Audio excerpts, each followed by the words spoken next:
दोस्तों नमस्कार। Ramayan current affairs 2022 1 जुलाई 2021 से 31 मार्च 2022 तक की खबरों को यहाँ पे विस्तार से और पॉइंट वाइज सारणी वाइज पढ़ेंगे।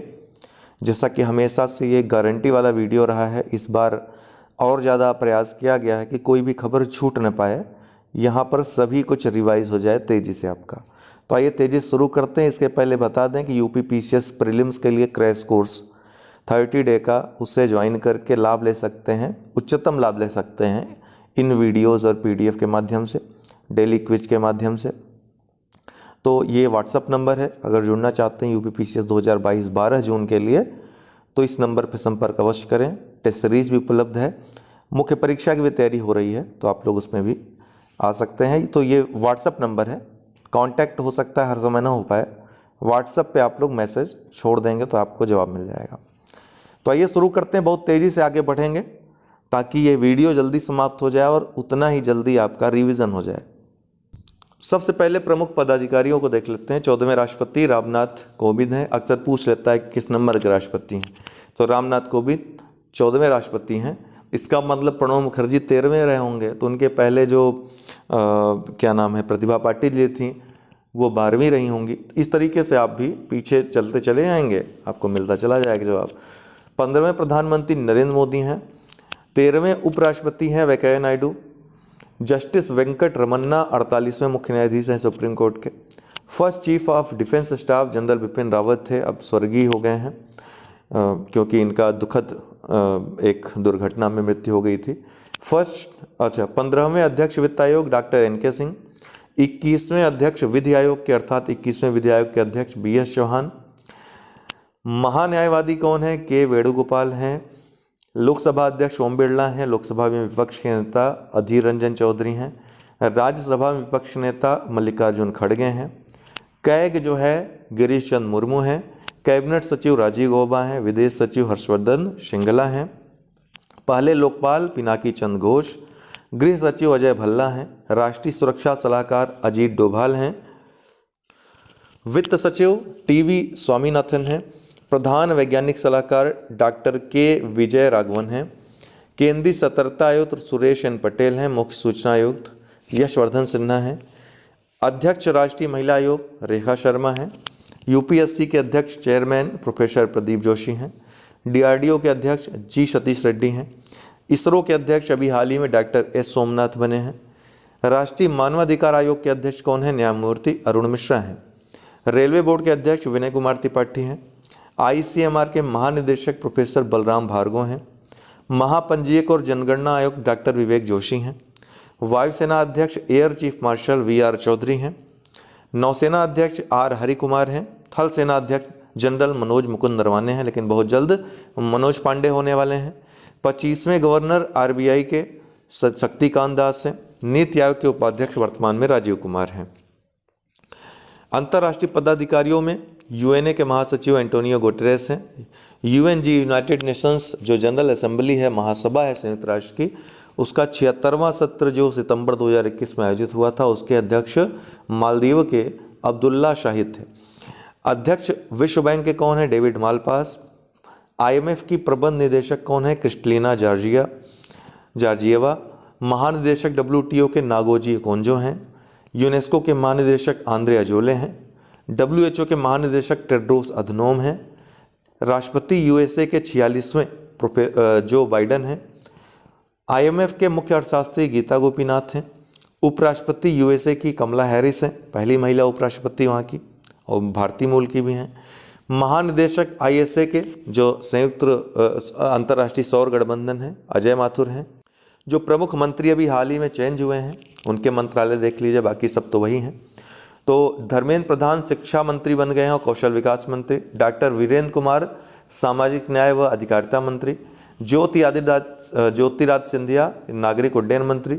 अश्विनी वैष्णव रेल और आईटी मंत्री। मनसुख मंडाविया स्वास्थ्य मंत्री। जी किशन रेड्डी संस्कृति व पर्यटन मंत्री।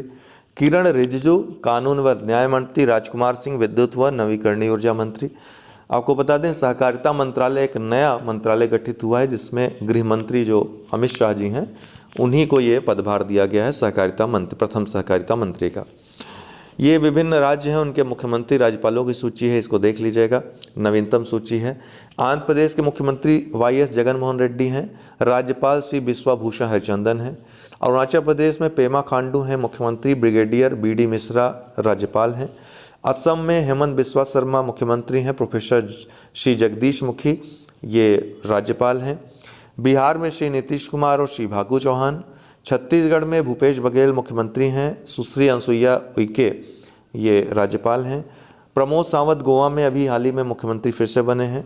पी.एस. श्रीधरन पिल्लई वहाँ राज्यपाल हैं।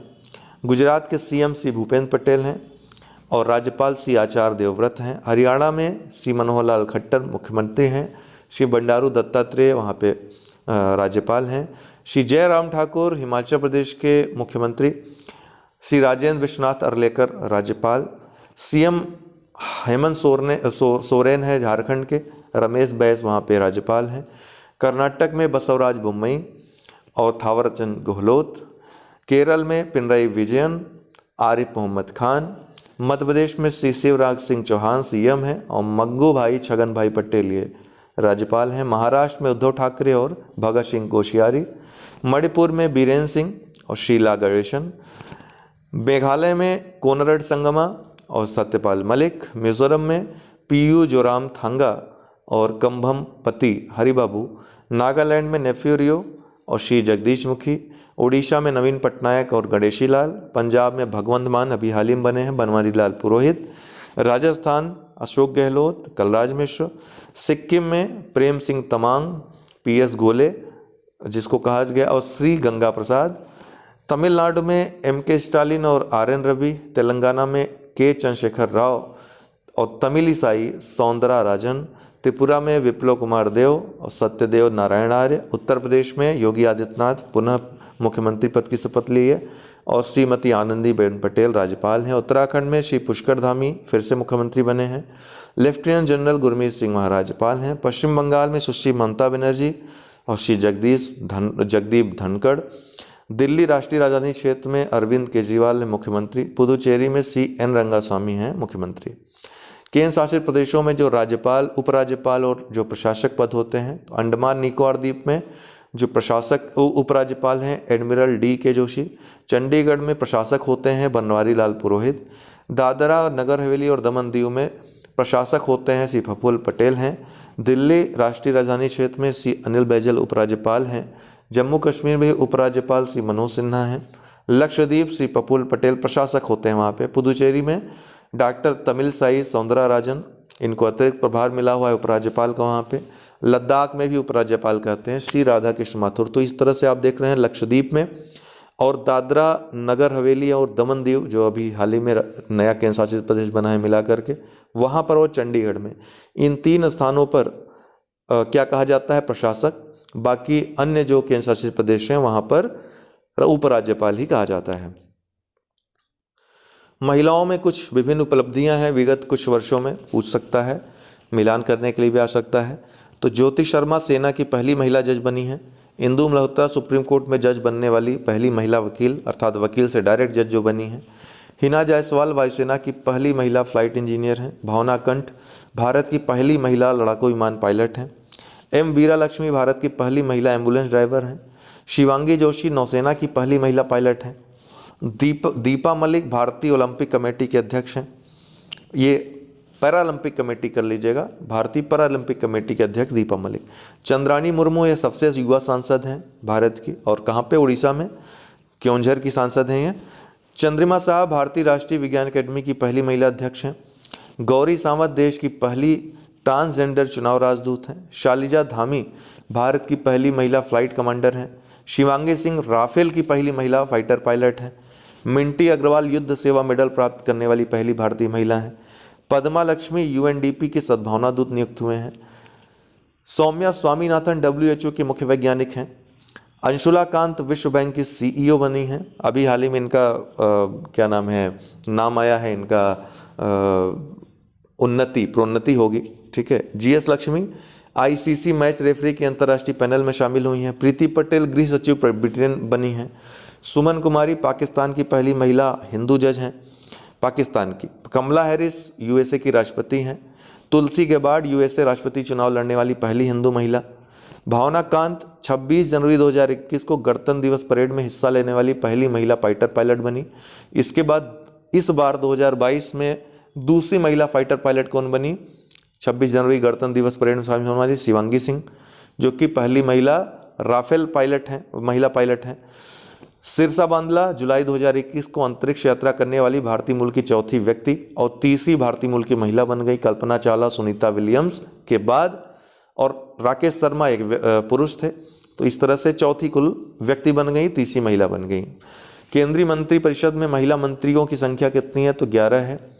Natalie Becquart Pope Francis द्वारा कैथोलिक परंपरा को तोड़ते हुए पहली महिला धर्म सभा पद पर नियुक्ति की गई। क्या नाम है इनका? Nathalie Becquart. Mary W Jackson, NASA के मुख्यालय का नाम इनके नाम पर रखा गया है।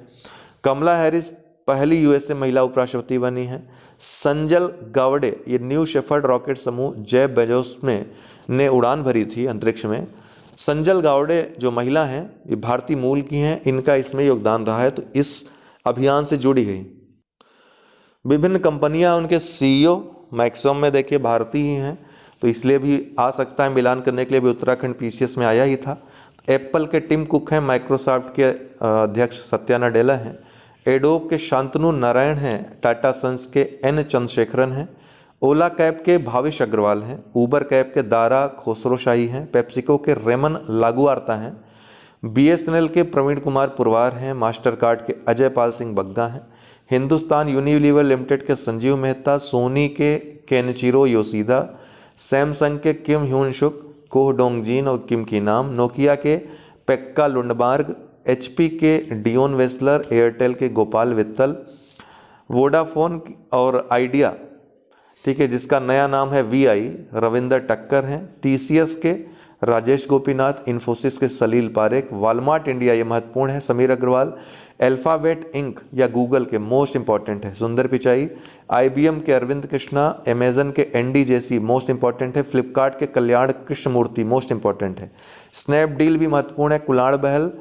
यूट्यूब के सुसन वोज सिस्की, फेसबुक के मार्क जुकरबर्ग, अभी इसका नाम मेटा हो गया है, ट्विटर के पराग अग्रवाल भारतीय मूल के हैं, व्हाट्सएप के विल केथकार्ट, इंस्टाग्राम के एडम मोसेरी, टेलीग्राम के पावेल डुराओ, कू के अप्रमेय राधाकृष्ण मोस्ट इंपॉर्टेंट है, ओलेक्स इंडिया के या OLX इंडिया के गौतम ठक्कर, विप्रो के थियरी डेलापोर्ट।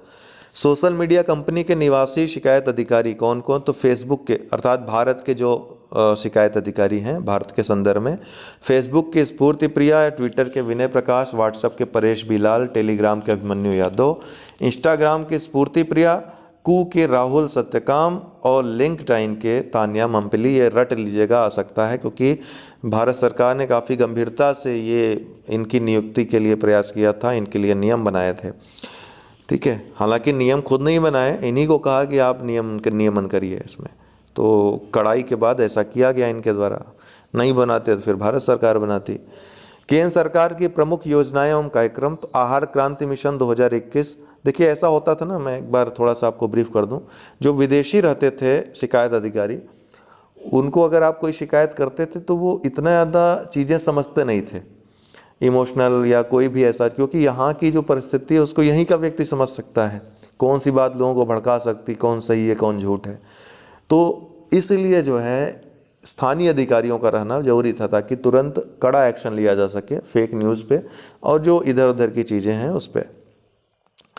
आहार क्रांति मिशन 2021 में देखिए प्रमुख योजनाएं और कार्यक्रम है, इसको रट लीजिएगा। किस लिए है एक बार हम बहुत ब्रीफ में आप लोगों को बता दे रहे हैं, इतना ही पूछता है। आहार क्रांति मिशन 2021 में शुरू हुआ भूख और बीमारियों की समस्या के समाधान के लिए।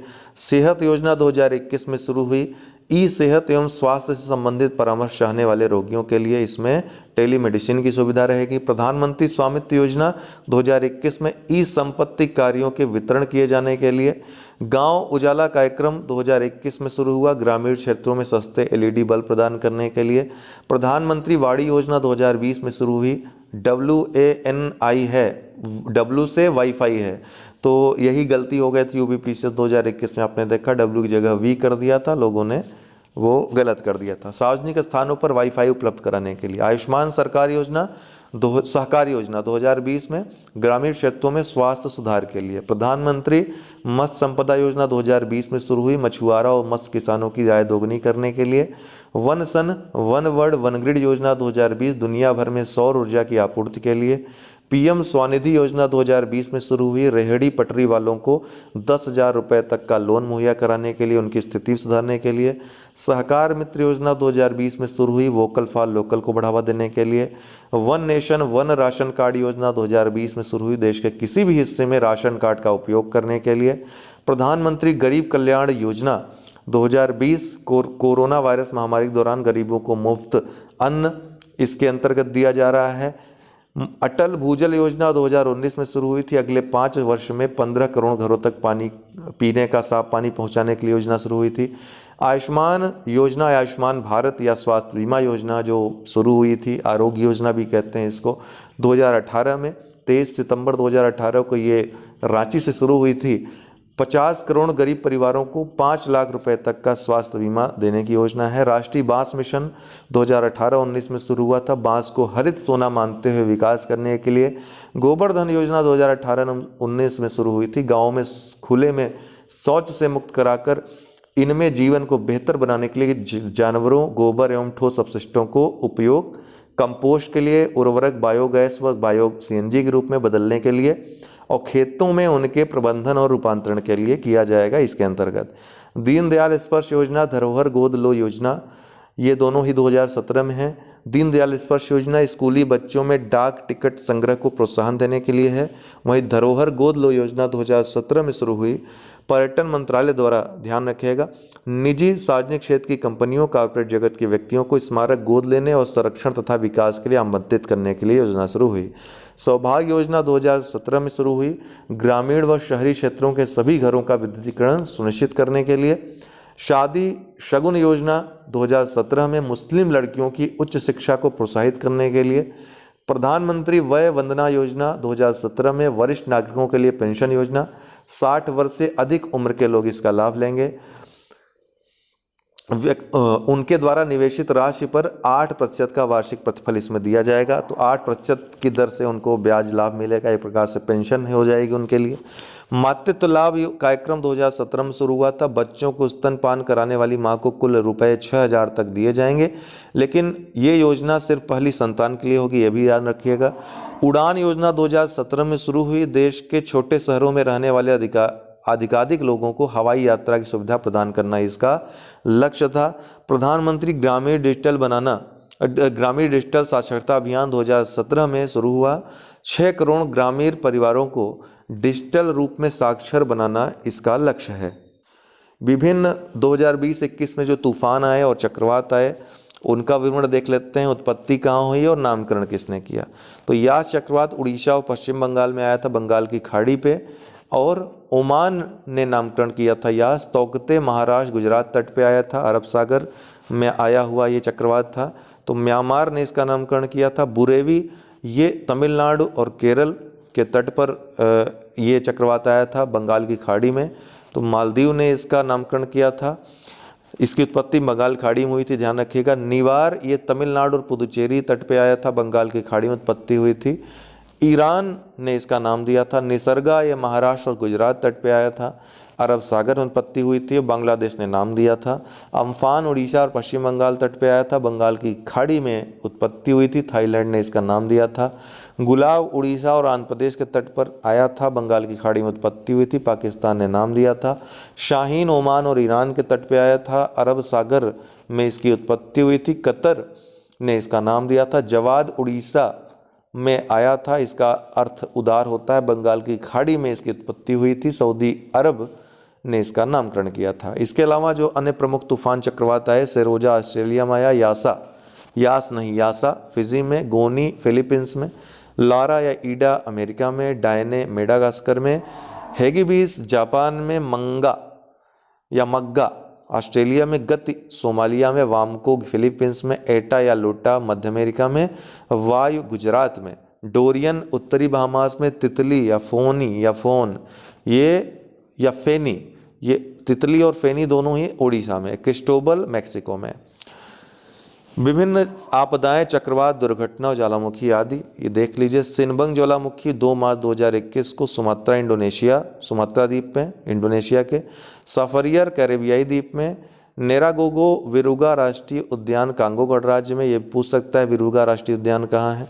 सांगे योरोना सैंटियागो ये इक्वाडोर में, ये सभी ज्वालामुखी हैं। सेमरू जावा द्वीप पे इंडोनेशिया में, मेरापी ज्वालामुखी योगाकार्ता इंडोनेशिया में, ईडा न्यूयॉर्क में, तोकते ये चक्रवात था, ईडा भी चक्रवात था, न्यूयॉर्क में आया था।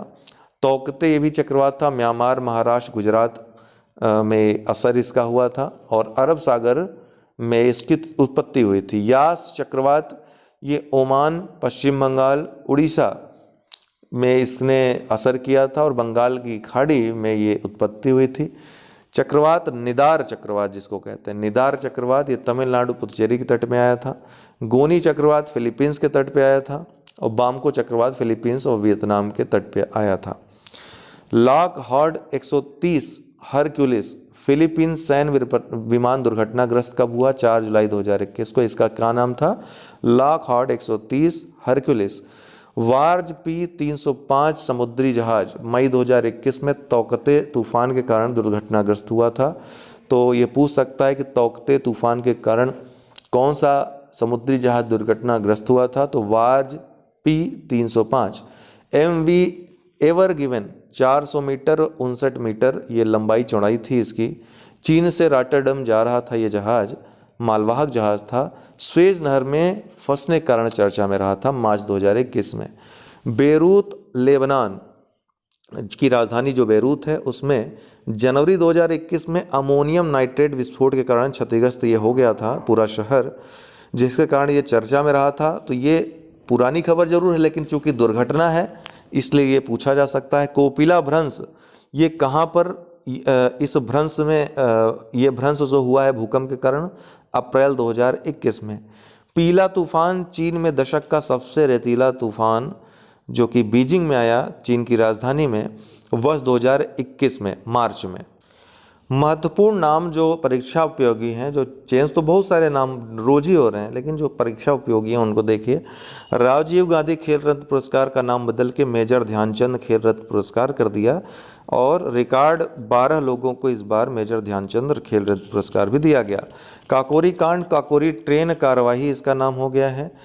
जम्मू कश्मीर लद्दाख या एक्शन या कार्रवाई, जम्मू कश्मीर लद्दाख संयुक्त हाई कोर्ट ये जम्मू कश्मीर एवं लद्दाख हाईकोर्ट के नाम से जाना जाएगा। चेनानी नासरी सुरंग श्यामा प्रसाद मुखर्जी सुरंग के नाम से जानी जाएगी। मोटेरा स्टेडियम नरेंद्र मोदी स्टेडियम के नाम से जाना जाएगा, अहमदाबाद में है।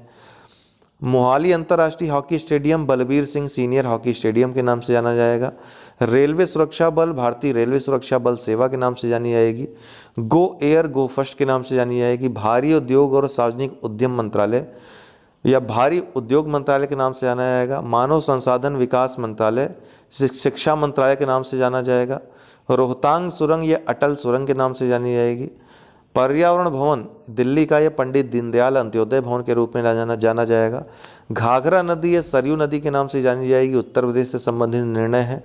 शिमला ये श्यामला के नाम से जाना जाएगा। अहमदाबाद कर्णावती के नाम से। हावड़ा कालका मेल नेताजी एक्सप्रेस के नाम से जाना जाएगा। विभिन्न समितियां और आयोग के अध्यक्ष हैं। लद्दाख मामलों के लिए जी किशन रेड्डी। नेताजी सुभाष चंद्र बोस की 125वीं जयंती के लिए पीएम नरेंद्र मोदी।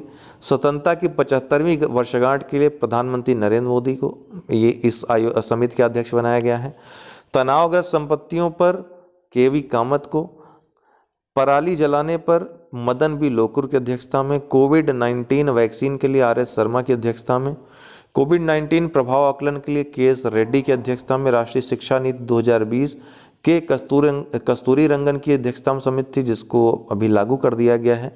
राष्ट्रीय जल नीति मिहिर शाह की अध्यक्षता में समिति बनी थी। व्यापार वाणिज्य ये इससे संबंधित समिति के अध्यक्ष सुरजीत भल्ला। ट्रेनों के निजीकरण संबंधित अमिताभ कांत।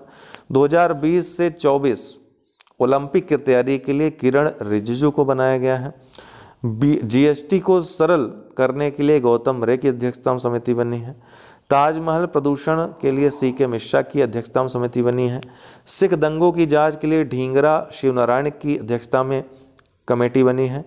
8 राज्यों में हिंदू अल्पसंख्यकों के लिए अभी जॉर्ज कुरियन की अध्यक्षता में बनी है कमेटी, जिसने रिपोर्ट दी कि 8 राज्यों से भी ज़्यादा राज्यों में है हिंदू। अभी हाल ही में एक निर्णय भी आया, आपको पता होगा। आज़ादी का अमृत महोत्सव, अमित शाह की अध्यक्षता में ये समिति बनी है आज़ादी के अमृत महोत्सव से संबंधित। इससे संबंधित 2 प्रश्न आ सकते हैं। स्वतंत्रता की 75वीं वर्षगांठ, वो प्रधानमंत्री मोदी हैं उसके अध्यक्ष उस समिति के। आज़ादी का अमृत महोत्सव जो कि 75वीं वर्षगांठ का एक विषय है, मुख्य विषय है, उसको मनाने का जो दायित्व है, जो समिति है, अमित शाह हैं उसके अध्यक्ष। संयुक्त राष्ट्र ने 2019 को देसी भाषाओं का अंतर्राष्ट्रीय वर्ष, 2020 को नर्स एवं दाई का अंतर्राष्ट्रीय वर्ष, 2020 को ही पौधों के स्वास्थ्य हेतु अंतर्राष्ट्रीय वर्ष, 2021 को शांति व विकास के लिए अंतर्राष्ट्रीय वर्ष और 2022 को कुटीर व मत्स्य पालन का अंतर्राष्ट्रीय वर्ष घोषित किया है। इसके अलावा 2023 को संयुक्त राष्ट्र ने अंतर्राष्ट्रीय बाजरा वर्ष के रूप में घोषित किया है। और ये इसलिए भी महत्वपूर्ण है क्योंकि भारत सरकार ने संयुक्त राष्ट्र की महासभा को ये पेशकश की थी कि 2023 को अंतर्राष्ट्रीय बाजरा वर्ष के रूप में घोषित किया जाए।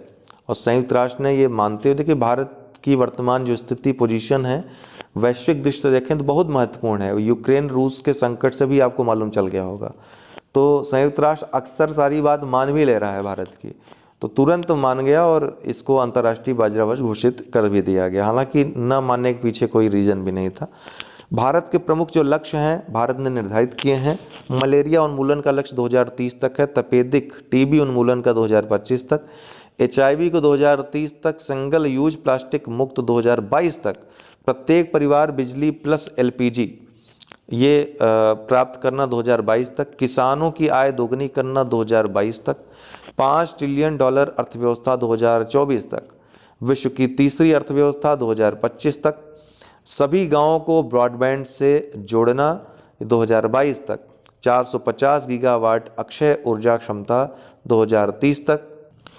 इसके साथ ही एक वृहत्कालीन लक्ष्य भी है, ध्यान रखिएगा, $5 ट्रिलियन अर्थव्यवस्था 2024 तक बनाना है, लेकिन 10 ट्रिलियन इकोनॉमी का भी 2030 तक लक्ष्य निर्धारित किया गया है। ये भी पूछ सकता है, याद रखिएगा।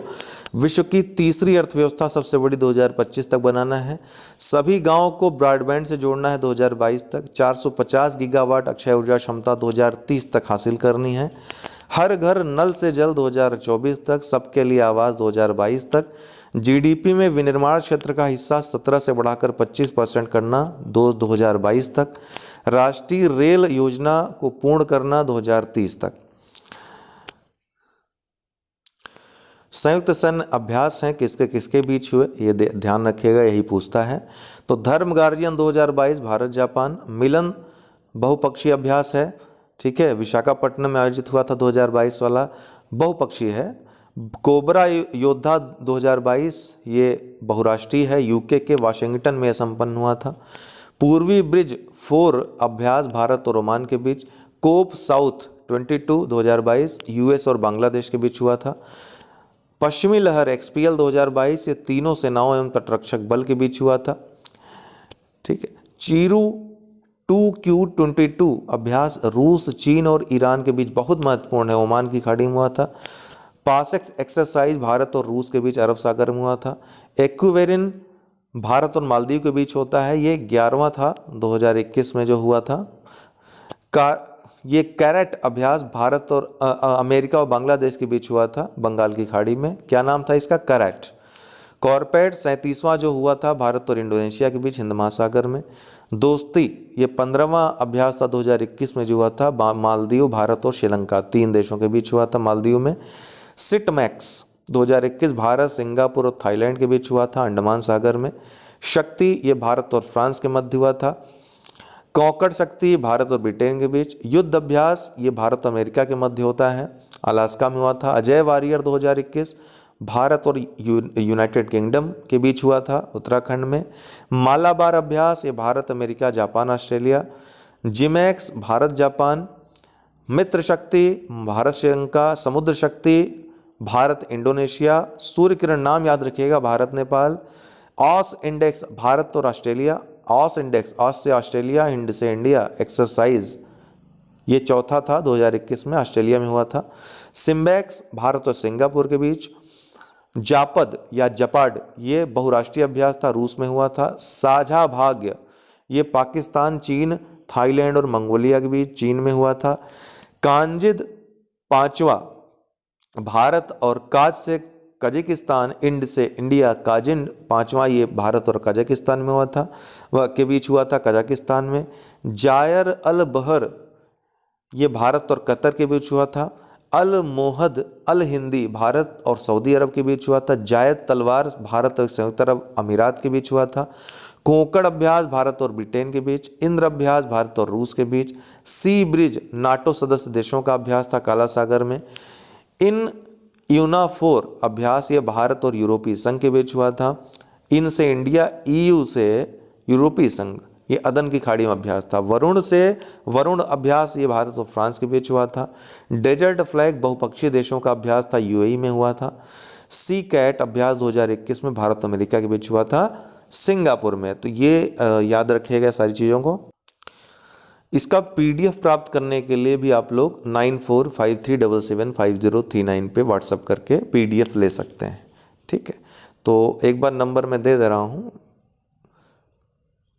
मैं करंट अफेयर्स की पीडीएफ हर महीने की आप लोगों को प्रोवाइड करवाता हूँ, 6 मंथ की प्रोवाइड करवाया हूँ, लेकिन रामायण की पीडीएफ का हम चार्ज लेते हैं। इसका पर्पस है कि जो मेहनत करके ये सब बनाते हैं आपके लिए, हमारा तो काम निर्देशित करना होता है, उनको उनकी मेहनत का थोड़ा बहुत फल मिलता रहेगा, तो उनको ऊर्जा बनी रहेगी, अगली बार भी इतनी ही ऊर्जा के साथ काम करेंगे आपके लिए। तो 9453775039 ये व्हाट्सएप नंबर है, संपर्क करके जुड़ सकते हैं और थोड़ा बहुत कंट्रीब्यूशन कर सकते हैं। और कंट्रीब्यूशन नहीं भी करेंगे तो भी कोई बात नहीं, आप लोगों को पीडीएफ हम प्रोवाइड करवा देंगे, व्हाट्सएप कर दीजिएगा बस। ठीक है, ऐसा कुछ मजबूरी नहीं कि आपको करना ही है, नहीं है तो आप मत करिएगा, आपको पीडीएफ मिल जाएगी। और इंग्लिश में भी पीडीएफ इसका ट्रांसलेट करवा करके शाम तक वो भी प्रोवाइड हो जाए, मतलब पीडीएफ आप लोगों को हिंदी इंग्लिश दोनों भाषाओं में मिलेगी। विभिन्न राज्यों की योजनाएं और उनके मिशन भी आते हैं, विभिन्न मंत्रालयों के भी आते हैं, तो उनको एक साथ दे रहे हैं क्योंकि यहाँ से भी प्रश्न आते हैं कि किस राज्य की योजना है। तो ये एक नज़र यहाँ पर कई बार आप रिवीजन कर लेंगे अगर, तो फिर यहाँ से प्रश्न गलत नहीं होंगे। तो मुफ्त पानी, पानी के लिए बचाओ पानी योजना ये गोवा सरकार ने चलाया। आत्मनिर्भर कृषि योजना अरुणाचल प्रदेश ने। योद्धा बने अभियान केरल सरकार ने। आयुष आपके द्वार अभियान आयुष मंत्रालय ने। सार्थक योजना शिक्षा मंत्रालय ने। सुजलाम अभियान जल शक्ति मंत्रालय ने। मुख्यमंत्री बाल सेवा योजना और गो ग्रीन योजना ये दोनों ही गुजरात सरकार ने। मिशन वात्सल्य, नो मास्क नो राइड अभियान महाराष्ट्र सरकार ने। हर हित स्टोर और संजीवनी परियोजना हरियाणा सरकार ने। देवारण योजना और अंकुर योजना मध्य प्रदेश सरकार ने। मुख्यमंत्री बाल सेवा योजना और मिशन शक्ति उत्तर प्रदेश सरकार ने। प्रोजेक्ट बोल्ड इसकी शुरुआत दयपुर राजस्थान से हुई, खादी ग्रामोद्योग बोर्ड ने शुरू किया था। शुरुआत कहाँ से हुई? दयपुर राजस्थान से, ये याद रखिएगा। घर घर औषधि योजना निर्यातक बनो मिशन राजस्थान सरकार, ये उदयपुर होना चाहिए, दयपुर नहीं, उदयपुर। ठीक है, उदयपुर जिला है राजस्थान का। और यहाँ पर एक स्थान है निचला मांडवा, निचला मांडवा, कई बार मैंने जिक्र भी किया है परीक्षा खबरी में।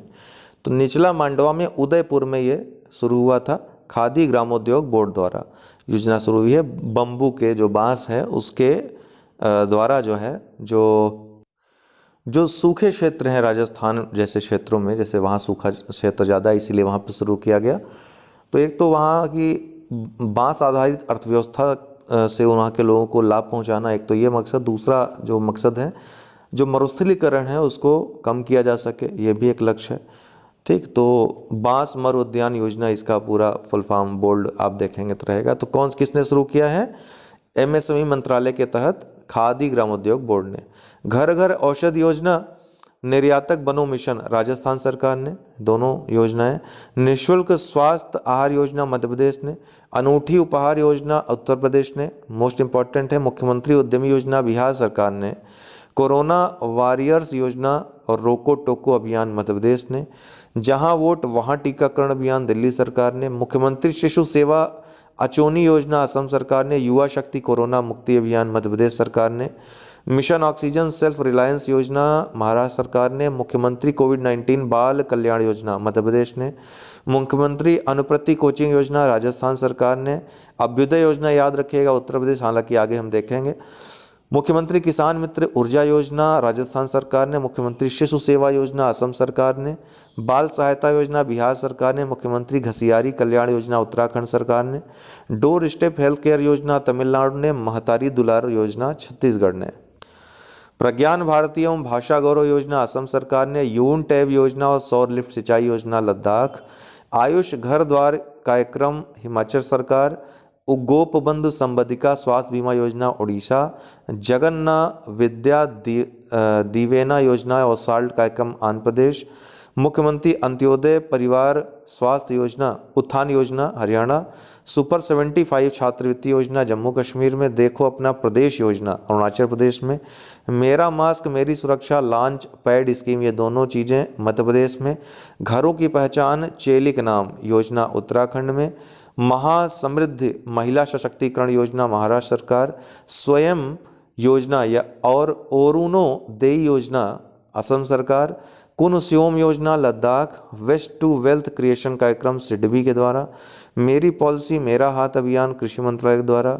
जीवा कार्यक्रम ये नाबार्ड के द्वारा। स्माइल योजना केंद्र सरकार के द्वारा। सेहत योजना रक्षा मंत्रालय के द्वारा।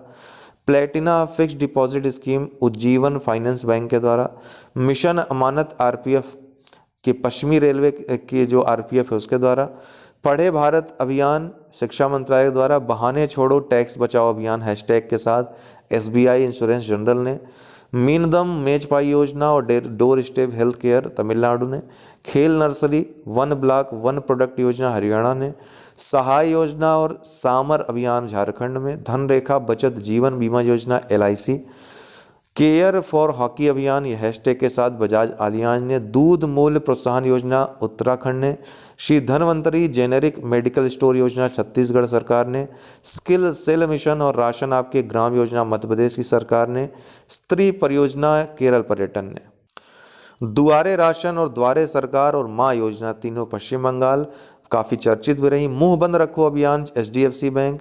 श्रमिक मित्र योजना और देश में मेंटर कार्यक्रम दिल्ली सरकार। मुख्यमंत्री राशन आपके द्वार योजना बहुत चर्चित योजना रही मध्य प्रदेश सरकार की। मेरा घर मेरे नाम मेरा काम मेरा मान ये दोनों योजनाएं पंजाब में। तेंदुपत्ता संग्राहक सामाजिक सुरक्षा योजना छत्तीसगढ़ में। मुख्यमंत्री पर्यटन उद्योग संबल योजना पंजाब सरकार। मुख्यमंत्री बागवानी बीमा योजना हरियाणा सरकार। कार खंडर योजना जम्मू कश्मीर में। हर घर पानी हर घर सफाई मिशन पंजाब में पूछा भी गया था अभी हाल ही में एग्जाम में। एक जिला एक उत्पाद योजना उत्तर प्रदेश। रोजगार सेतु योजना पंख अभियान मध्य प्रदेश। मातृभूमि योजना किसान कल्याण मिशन उत्तर प्रदेश में दोनों योजनाएं। सेल्फी विद टेम्पल अभियान और वात्सल्य योजना उत्तराखंड में। माई पैड माई राइट योजना त्रिपुरा सरकार ने। शून्य अभियान और खाद्य उद्यमिता कार्यक्रम 3.0 नीति आयोग ने।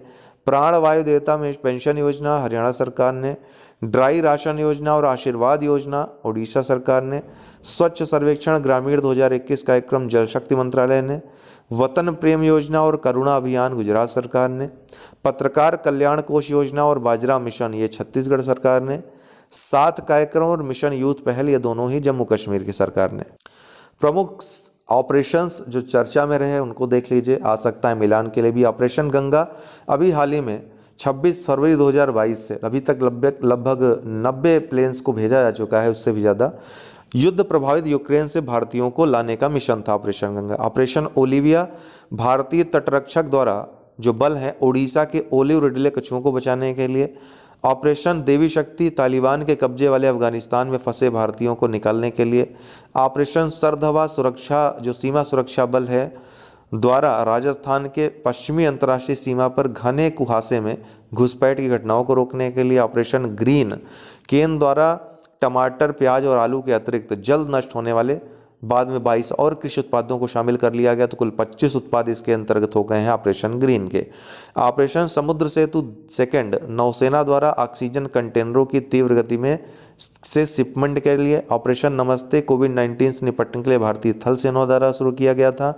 ऑपरेशन वनीला, नौसेना द्वारा मानवीय सहायता तथा आपदा राहत मिशन। ऑपरेशन संकल्प, भारतीय नौसेना द्वारा समुद्री सुरक्षा हेतु खाड़ी में चलाया गया था ऑपरेशन संकल्प। दरअसल वनीला जो है मेडागास्कर में एक डायने नामक चक्रवात आया था, तो उससे काफ़ी तबाही मच रही थी, तो वहाँ आपदा राहत मिशन मेडागास्कर में चलाया था। ऑपरेशन संकल्प भारतीय नौसेना द्वारा समुद्री सुरक्षा हेतु खाड़ी में चलाया गया था। ऑपरेशन बंदर, बालाकोट स्ट्राइक का जो कोड था यही था ऑपरेशन बंदर। ऑपरेशन सुदर्शन, बीएसएफ द्वारा पंजाब एवं जम्मू में पाकिस्तानी सीमा पर घुसपैठ रोधी उपायों को पुख्ता बनाने के लिए। ऑपरेशन थर्स्ट, रेलवे सुरक्षा बल द्वारा रेलवे परिसरों एवं रेलगाड़ियों में अनधिकृत ब्रांड वाली पानी की बोतलों की बिक्री रोकने के लिए। ऑपरेशन समुद्री मैत्री, तो भारत द्वारा भूकंप और सुनामी प्रभावित इंडोनेशिया की मदद करने के लिए चलाया गया था। ऑपरेशन थंडर, रेलवे द्वारा आरक्षित टिकटों की कालाबाजारी रोकने के लिए। ऑपरेशन 25, पुलवामा के मास्टरमाइंड आतंकी गाजी राशिद को पकड़ने के लिए। भारत का पहला अल्कोहल म्यूजियम गोवा में ये खोला गया है। कोविड-19 डीएनए वैक्सीन लगाने वाला पहला देश कौन है? DNA vaccine Bharat. भारत का पहला जल मेट्रो परियोजना वाला शहर कोच्चि है, केरल में। ये सभी महत्वपूर्ण है, बहुत ज़्यादा पूछे जाएंगे यहाँ से प्रश्न, 2-3 आएंगे। भारत का पहला हेली हब कहाँ पर? गुरुग्राम, हरियाणा में। विश्व का सबसे बड़ा इग्लू कैफे कहाँ? जम्मू कश्मीर में। भारत के पहले निजी तौर पर निर्मित क्रायोजेनिक रॉकेट धवन-1 नाम है इसका। विश्व का पहला डुअल मोड व्हीकल लॉन्च करने वाला देश कौन है? जापान। भारत का पहला सैनिटरी नैपकिन मुक्त गांव कौन बना? कुंभलंगी गांव, केरल, भारत का है। भारत का पहला खाद्य सुरक्षा संग्रहालय तंजावुर, तमिलनाडु में। थोड़ा सा लाइनिंग सही नहीं हो पाई इसकी, देख लीजिएगा। तंजावुर, तमिलनाडु में भारत का पहला खाद्य सुरक्षा संग्रहालय। मोस्ट इंपॉर्टेंट, भारत निर्मित पहली ओमिक्रॉन किट क्या नाम है? ओमिश्योर।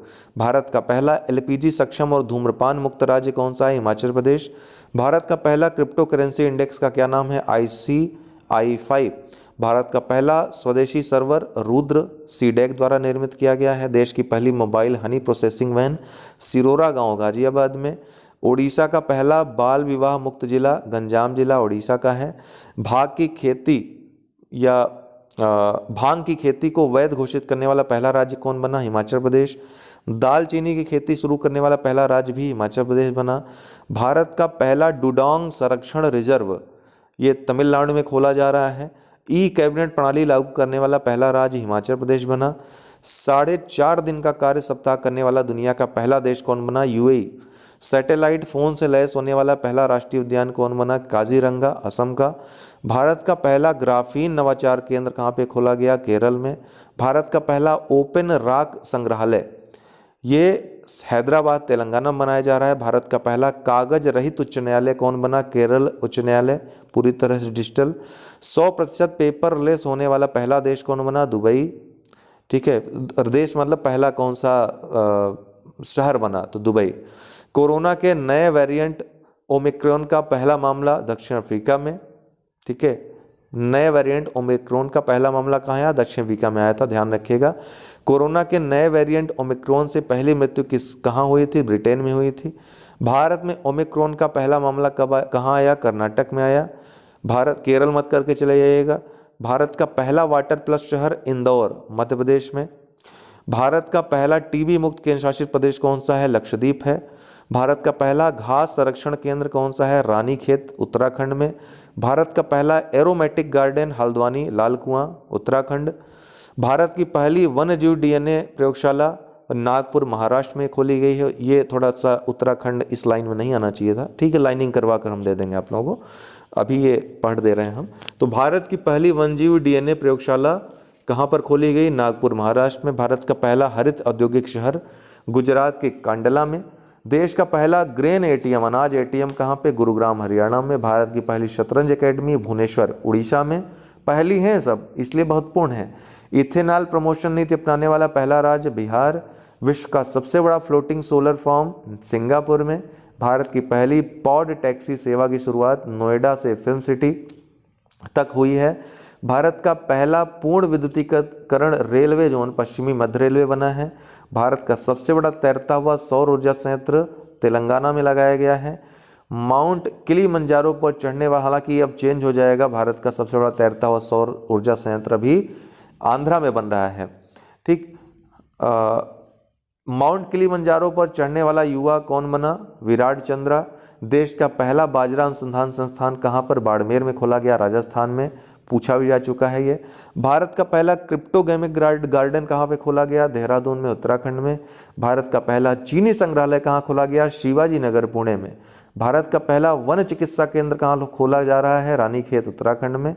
भारत का पहला विश्व कौशल केंद्र कहाँ बनाया जा रहा है? विश्व कौशल केंद्र भुवनेश्वर, उड़ीसा में। राष्ट्रीय कौशल केंद्र कहाँ? कानपुर, उत्तर प्रदेश में। भारत की पहली जलमग्न सुरंग मुंबई में। पेपरलेस बजट पेश करने वाला पहला राज्य कौन बना? उत्तर प्रदेश। भारत की पहली रेबीज मुक्त राज्य कौन बना? तो गोवा। दुनिया का पहला आनुवंशिक रूप से संशोधित रबड़ का पौधा कहाँ लगाया गया? गुवाहाटी, असम में। भारत की पहली पशु एम्बुलेंस की शुरुआत कहाँ हुई? आंध्र प्रदेश में। अटलांटिक महासागर पार करने वाला दुनिया का पहला मानव रहित पोत मेफ्लावर 400 है। दुनिया का सबसे ऊंचा रेत महल का निर्माण किसने किया है? डेनमार्क ने किया है। भारत का पहला केंद्रीकृत एसी रेलवे स्टेशन कौन बना? Sir M Visvesvaraya station. दुनिया का सबसे ऊंचा पवन ऊर्जा संयंत्र कौन सा है? सिनोन, दक्षिण कोरिया में। भारत का पहली भूतापी विद्युत परियोजना पूंगा गांव, लेह, लद्दाख में ये बनाई गई है। भारत की पहली भूतापी विद्युत परियोजना है, ध्यान रखिएगा। भारत का पहला अपंग एम्यूटी क्लिनिक ये चंडीगढ़ में। 10 लाख की करेंसी जारी करने वाला देश कौन है? वेनेजुएला। देश का पहला चमड़ा पार्क, लेदर पार्क, कहाँ पे खोला जा रहा है? कानपुर, उत्तर प्रदेश में। नाव पुस्तकालय की शुरुआत कोलकाता, पश्चिम बंगाल में हुई है। नाव पुस्तकालय। भारत की पहली एयर टैक्सी की शुरुआत चंडीगढ़ से हिसार तक की गई है। भारत का पहला पक्षी उत्सव कलरव, जमुई, बिहार मनाया गया है। भारत का पहला indoor ski park Kufri, Himachal Pradesh में खोला गया है। भारत की पहली ड्राइवर रहित मेट्रो प्रारंभ हुई दिल्ली में। भारत में पहला उत्कृष्टता केंद्र की स्थापना गुरुग्राम, हरियाणा में की गई है। भारत का पहला वाटर पार्क स्थापित हुआ गुरुग्राम, हरियाणा में। देश का पहला टायर पार्क स्थापित हुआ है पश्चिम बंगाल में। 100% जैविक क्षेत्र घोषित केंद्र शासित प्रदेश, इसके पहले सिक्किम पहला राज्य था। 100% जैविक क्षेत्र घोषित केंद्र शासित प्रदेश कौन बना? पहला लक्षद्वीप बना। देश का सबसे लंबा सस्पेंशन ब्रिज कहाँ बना? उत्तराखंड में। विश्व का पहला प्लेटिपस अभ्यारण्य ऑस्ट्रेलिया में। भारत का पहला मास गार्डन नैनीताल, उत्तराखंड में। स्टैच्यू ऑफ पीस का अनावरण पाली जिला, राजस्थान में हुआ है। भारत का पहला प्राकृतिक आइस कैफे लेह, लद्दाख में बनाया गया है। भारत का पहला पराग कण पोलिनेटर पार्क हल्द्वानी, उत्तराखंड बनाया गया है। भारत की पहली सी प्लेन की शुरुआत गुजरात में की गई है। ये विभिन्न प्रक्षेपण हुए हैं, प्रक्षेपण तिथि और प्रक्षेपण यान किससे ये प्रक्षेपित किए गए हैं, याद रखिएगा। तो अर्थ ऑब्जर्वेटरी सैटेलाइट EOS 04 14 फरवरी 2022 को भेजा गया PSLV C52 से। EOS 03 2021 अगस्त में भेजा गया था GSLV F10 से। अमेजोनिया 1 28 फरवरी 2021 को भेजा गया था PSLV C51 से। CMS 01 17 दिसंबर 2020 को, हालांकि ये चारों इतने महत्वपूर्ण नहीं हैं लेकिन फिर भी देख लीजिए, CMS 01 17 दिसंबर 2020 को PSLV XL से C50 से। EOS 01 अर्थ ऑब्जर्वेटरी सैटेलाइट 01 ये महत्वपूर्ण है, ये 7 नवंबर 2020 को भेजा गया था PSLV C49 से। GSAT 30 17 जनवरी 2020 को एरियन 5 रॉकेट से VA251 इसका पूरा नाम था, एरियाना 5 VA251 से भेजा गया था फ्रेंच गुयाना से। रीसैट 2BR1 11 दिसंबर 2019 को PSLV C48 से भेजा गया था। ठीक है, फुल फॉर्म तो आपको पता ही होगा। इसरो के आगामी जो प्रमुख मिशन हैं देख लीजिए, चंद्रयान 3 2022 में चांद की सतह को छूने का एक और प्रयास किया जाएगा इसके थ्रू। गगनयान 2023 में भेजा जाएगा, भारत का पहला मानव अंतरिक्ष मिशन होगा ये। शुक्रयान 1 2024 में भेजा जाएगा शुक्र के वायुमंडल का अध्ययन करने के लिए। मंगलयान 2 2024 में भेजा जाएगा, मंगल ग्रह हेतु भारत का दूसरा इंटरप्लेनेटरी मिशन होगा। आदित्य L1 2022 में भेजा जाएगा, सूर्य का अध्ययन करने के लिए अंतरिक्ष मिशन होगा ये। यूरोपा क्लियर 2024 में बृहस्पति के उपग्रह यूरोपा के अध्ययन के लिए पूछा जा सकता है। यूरोपा किसका उपग्रह है? तो बृहस्पति का है। निसार 2023 में भेजा जाएगा। पहला डुअल बैंड रडार इमेजिंग उपग्रह होगा। इसरो और नासा मिल करके ये भेजेंगे। रामसर स्थल अभी कुल भारत के कुल 49 रामसर स्थल हो गए हैं। 2 फरवरी 2022 तक ये अपडेट किया गया है। भारत में रामसर संधि पर 1 फरवरी 1982 को भारत ने हस्ताक्षर किए थे। इस संधि पर भारत की पहली रामसर स्थल उड़ीसा में स्थित चिल्का झील है, जो कि एक लैगून झील है, अर्थात तटीय झील है, भारत के मुख्य भूमि क्षेत्र में नहीं है। चिल्का झील के साथ केवलादेव पक्षी अभ्यारण्य को भी रामसर स्थल घोषित किया गया था। भारत में 42वां रामसर स्थल लद्दाख में स्थित मोररी झील है। ठीक है। 2022 में जो शामिल नए रामसर स्थल हैं कौन से हैं? तो खिजड़िया पक्षी अभ्यारण्य गुजरात का है, जामनगर में स्थित है। ये भारत का 48वां रामसर स्थल बना। और वहीं बखीरा वन्यजीव अभ्यारण्य उत्तर प्रदेश के संत कबीर नगर में है, भारत का 49वां और नवीनतम रामसर स्थल बना है। 2021 में भी जो रामसर स्थल शामिल हुए थे उसमें हैदरपुर वेटलैंड था, उत्तर प्रदेश बिजनौर में स्थित है, जो कि भारत का 47वां रामसर स्थल बना था। हैदरपुर के अलावा 2021 में भारत की 4 नई आद्यभूमि स्थलों को रामसर स्थल के रूप में चिन्हित किया गया था। ये कौन कौन थी? तो थोल झील वन्यजीव अभ्यारण्य गुजरात का, वाधवाना वेटलैंड गुजरात का, भिंडावास वन्यजीव अभ्यारण्य हरियाणा का, सुल्तानपुर राष्ट्रीय उद्यान हरियाणा का। यूनेस्को विश्व विरासत स्थल में भी अपडेट हुआ है पिछले वर्ष। तो भारत के कुल 40 यूनेस्को विश्व विरासत स्थल वर्तमान में हैं। तो वर्तमान में भारत में कुल 40 यूनेस्को विश्व विरासत स्थल हैं, जिनमें 7 प्राकृतिक हैं, 32 सांस्कृतिक हैं और एक उसमें से मिश्रित है, कंचनजंगा जो है। तो भारत में सर्वप्रथम एलोरा की गुफाएं को विश्व विरासत स्थल घोषित किया गया था 85 में। भारत का 39वां विश्व धरोहर विरासत धरोहर स्थल कालेश्वर रामप्पा मंदिर इसको कहते हैं, तेलंगाना में स्थित है। ये 39वां बना था। 40वां विश्व विरासत स्थल 2021 में ही घोषित हुआ था। हड़प्पा सभ्यता का शहर धौलावीरा गुजरात में स्थित है। ध्यान रखिएगा, हड़प्पा का एकमात्र और पहला स्थल है जिसको यूनेस्को की विश्व विरासत सूची में शामिल किया गया है। उन्नत जल प्रबंधन प्रणाली धौलावीरा में ही पाई जाती थी। महाराष्ट्र राज्य में सबसे ज़्यादा यूनेस्को विश्व विरासत स्थल हैं। महाराष्ट्र में कुल 5 यूनेस्को साइट्स हैं। अभी हाल ही में 5 राज्यों में विधानसभा चुनाव हुए हैं, उसके बाद नई सरकारों का गठन हुआ है। तो इनका रिजल्ट देख लेंगे एक बार। देश के 5 राज्यों में हाल ही हुए विधानसभा चुनाव के परिणाम आने के बाद उन राज्यों में नई सरकारों का गठन हो चुका है। ये 5 राज्य हैं, उत्तराखंड, मणिपुर, गोवा, उत्तर प्रदेश। इन 4 राज्यों में तो बीजेपी की पूर्ण बहुमत के साथ सत्ता में वापसी हुई। वहीं पंजाब में आम आदमी पार्टी की सरकार, पहली बार उसने सरकार बनाई है और ये भगवंत मान के नेतृत्व में बनी। वो सीएम पद के चेहरे थे। पंजाब में राज्यपाल कौन है? बनवारी लाल पुरोहित हैं। 117 सदस्यीय विधानसभा है। आम आदमी पार्टी को 92 सीटें मिली। पंजाब के 17वें मुख्यमंत्री कौन बने? भगवंत मान बने। भगवंत मान पूर्व हास्य अभिनेता, व्यंग्यकार भी रह चुके हैं। मणिपुर में राज्यपाल एल गणेशन हैं। 60 सदस्य हैं विधानसभा के, वहाँ पे 60 सीटें हैं। बीजेपी को सर्वाधिक 32 सीटें मिली। राज्य में लगातार दूसरी बार मुख्यमंत्री कौन बना? एन वीरेंद्र सिंह। उत्तराखंड में भी वही स्थिति लगभग रही। राज्यपाल लेफ्टिनेंट जनरल गुरमीत सिंह हैं। 70 सदस्यीय विधानसभा है वहाँ पर। भारतीय जनता पार्टी को 47 सीटें मिली। दूसरी बार मुख्यमंत्री पुष्कर सिंह धामी बने। अपनी सीट हार गए थे हालांकि वो। 4 जुलाई 2021 को उन्हें पहली बार तीरथ सिंह रावत की जगह राज्य का मुख्यमंत्री बनाया गया था। 45 साल की उम्र में वह उत्तराखंड के सबसे कम उम्र के मुख्यमंत्री बने। गोवा राज्यपाल पीएस श्रीधरन पिल्लई हैं। 40 सदस्यीय विधानसभा है। अपवादिक है क्योंकि 60 मिनिमम होना चाहिए, लेकिन यहाँ 40 सदस्य ही हैं। तो भारतीय जनता पार्टी को सर्वाधिक 20 सीटें यहाँ पर प्राप्त हुई। लगातार दूसरी बार गोवा के मुख्यमंत्री प्रमोद सावंत यहाँ भी बने। उत्तर प्रदेश में भी लगातार दूसरी बार योगी आदित्यनाथ बने। 403 सदस्यीय विधानसभा है। चुनाव 7 चरणों में संपन्न हुआ। यहाँ पे भारतीय जनता पार्टी को सर्वाधिक 255 सीटें मिली। उत्तर प्रदेश विधानसभा के लिए चुनाव में सर्वाधिक 48, अभी तक की तुलना में सर्वाधिक 48 महिलाओं ने चुनाव जीता है। बीजेपी गठबंधन राज्य में 403 सीटों में 273 सीट जीतकर पूर्ण बहुमत से राज्य में लगातार दूसरी बार सरकार बनाया इसने। 37 वर्ष बाद ऐसा करने वाली पार्टी बनी है। दूसरी बार लगातार उत्तर प्रदेश के मुख्यमंत्री बने हैं योगी आदित्यनाथ।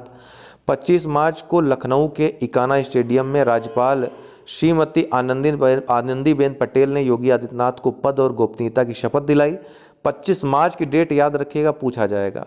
योगी आदित्यनाथ के साथ केशव प्रसाद मौर्य जो कि पहले भी थे डिप्टी चीफ मिनिस्टर, लेकिन नए डिप्टी चीफ मिनिस्टर एक बने ब्रिजेश पाठक। मुख्यमंत्री और उप मुख्यमंत्री के साथ 52 मंत्रियों ने भी पद की शपथ ली, ये भी याद रखिएगा। इन मंत्रियों में 18 कैबिनेट और 14 स्वतंत्र प्रभार के मंत्री। साथ ही योगी मंत्रिमंडल में 5 महिलाओं को मंत्री बनाया गया। इसी के साथ लता मंगेशकर जी से संबंधित अभी हाल ही में निधन हो गया, 6 फरवरी 2022 को, डेट याद रखिएगा। 92 वर्ष की अवस्था में निधन हुआ है। स्वर कोकिला कहा जाता था। जन्म 28 सितंबर 1929 को हुआ था। मूल नाम हेमा मंगेशकर था। पिता का नाम पंडित दीनानाथ मंगेशकर था। मराठी एवं कोंकणी संगीतकार भी थे प्रख्यात। अन्य तथ्य, लगभग 30,000 इन्होंने गाने गाए हैं। पुरस्कार जो इनको मिले, किस वर्ष मिले, ध्यान रखिएगा। भारत रत्न पुरस्कार वर्ष 2001 में मिला। पद्म विभूषण पुरस्कार 1999 में मिला। पद्म भूषण 1969 में मिला था। दादा साहब फाल्के पुरस्कार वर्ष 1989 में मिला था। महाराष्ट्र भूषण पुरस्कार 1997 में मिला था। 3 राष्ट्रीय फिल्म पुरस्कार मिल चुके हैं। 4 फिल्म फेयर सर्वश्रेष्ठ पार्श्व गायिका पुरस्कार मिल चुके हैं। फिल्म फेयर का लाइफ टाइम अचीवमेंट पुरस्कार भी मिल चुका है। लता मंगेशकर पुरस्कार की स्थापना भी कई सरकारों द्वारा हुई है। मध्य प्रदेश सरकार द्वारा 1984 में और महाराष्ट्र सरकार द्वारा वर्ष 1992 में है। जीते जी किसी के नाम से पुरस्कार वितरण हो तो अपने आप में समझ सकते हैं कि उसकी क्या शख्सियत रही होगी। महत्वपूर्ण पुस्तकें रही हैं चर्चा में जो आपकी परीक्षा में आ सकती हैं। The founders the story of people, Jimmy Soni की पुस्तक है। A history of Sriniketan, Rabindranath Tagore की पुस्तक है। रविन्द्रनाथ टैगोर उमा दास गुप्ता की पुस्तक है। The founders the story of people, Jimmy Soni. A history of Sriniketan, Rabindranath Tagore, ये उमा दास गुप्ता की पुस्तक है। A nation to protect, Priyam Gandhi Mody की पुस्तक है। Dignity in a digital age, making tech work for all us, Ro Khanna की पुस्तक है। Humane, how the United States abandoned peace, Samuel Moyn की पुस्तक है। How to prevent the next pandemic, Bill Gates की पुस्तक है। भारत अफ्रीका संबंध, चेंजिंग होराइजन्स, राजीव भाटिया की पुस्तक है। अटल बिहारी वाजपेयी, सागरिका घोष की पुस्तक है। गोल्डन बॉय, नीरज चोपड़ा, नवदीप सिंह गिल की पुस्तक है। द क्लास ऑफ 2006, आकाश कंसले की पुस्तक है। ऑपरेशन खत्म, आरसी गंजू और अश्विनी भटनागर की पुस्तक है। इंडिया दैट इज़ भारत, जे साई दीपक की पुस्तक है। फियरलेस गवर्नेंस, किरण बेदी की बहुत महत्वपूर्ण पुस्तक है। A little book of India celebrating 75 years of independence, Ruskin bond की पुस्तक है। द $10 ट्रिलियन ड्रीम, ये सुभाष गर्ग की पुस्तक है। Indomitable, a working women, notes on life work and leadership, Arundhati Bhattacharya की पुस्तक है। The legend of Birsa Munda, Tuhin Sinha एवं अंकिता वर्मा ने मिलकर लिखी है। Bose, the untold story of an inconvenient nationalist, Chandrapur Ghosh की पुस्तक है। Ratan and Tata, the authorised biography, doctor Thomas Mathew की पुस्तक है। गांधी के हत्यारे, मेकिंग ऑफ नाथुराम गोडसे, धीरेन्द्र झा की पुस्तक है। ममता, बियॉन्ड 2021, जयंत घोषाल की पुस्तक है।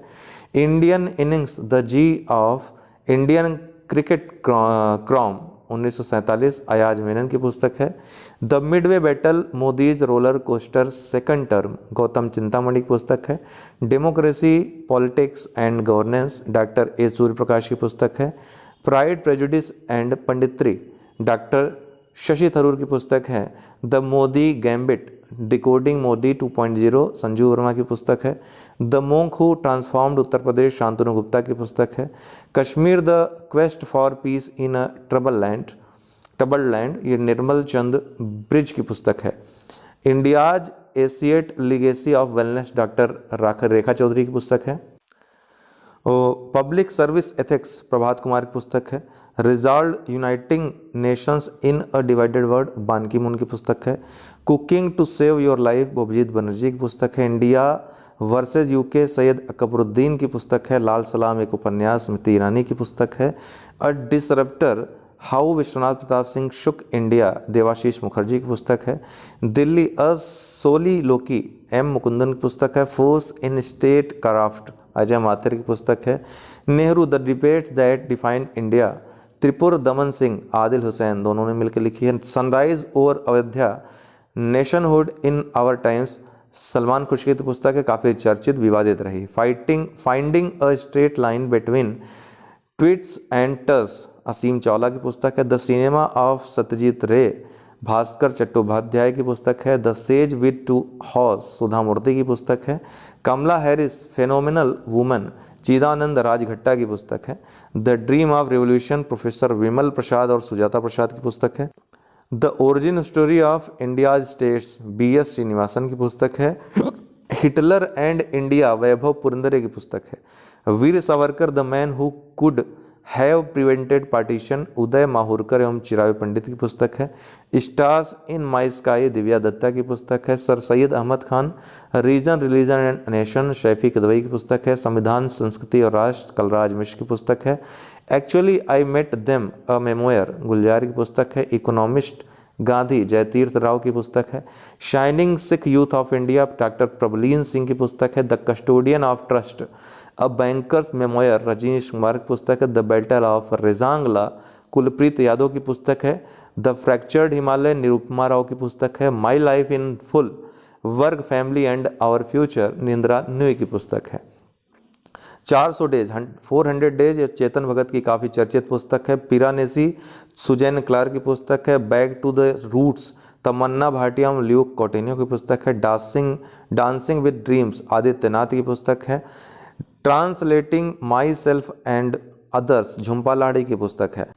ये डांसिंग विद ड्रीम वाला जो है, इस नाम से और भी पुस्तकें हैं, लेकिन अभी जो हाल में चर्चित है उसकी बात हो रही है।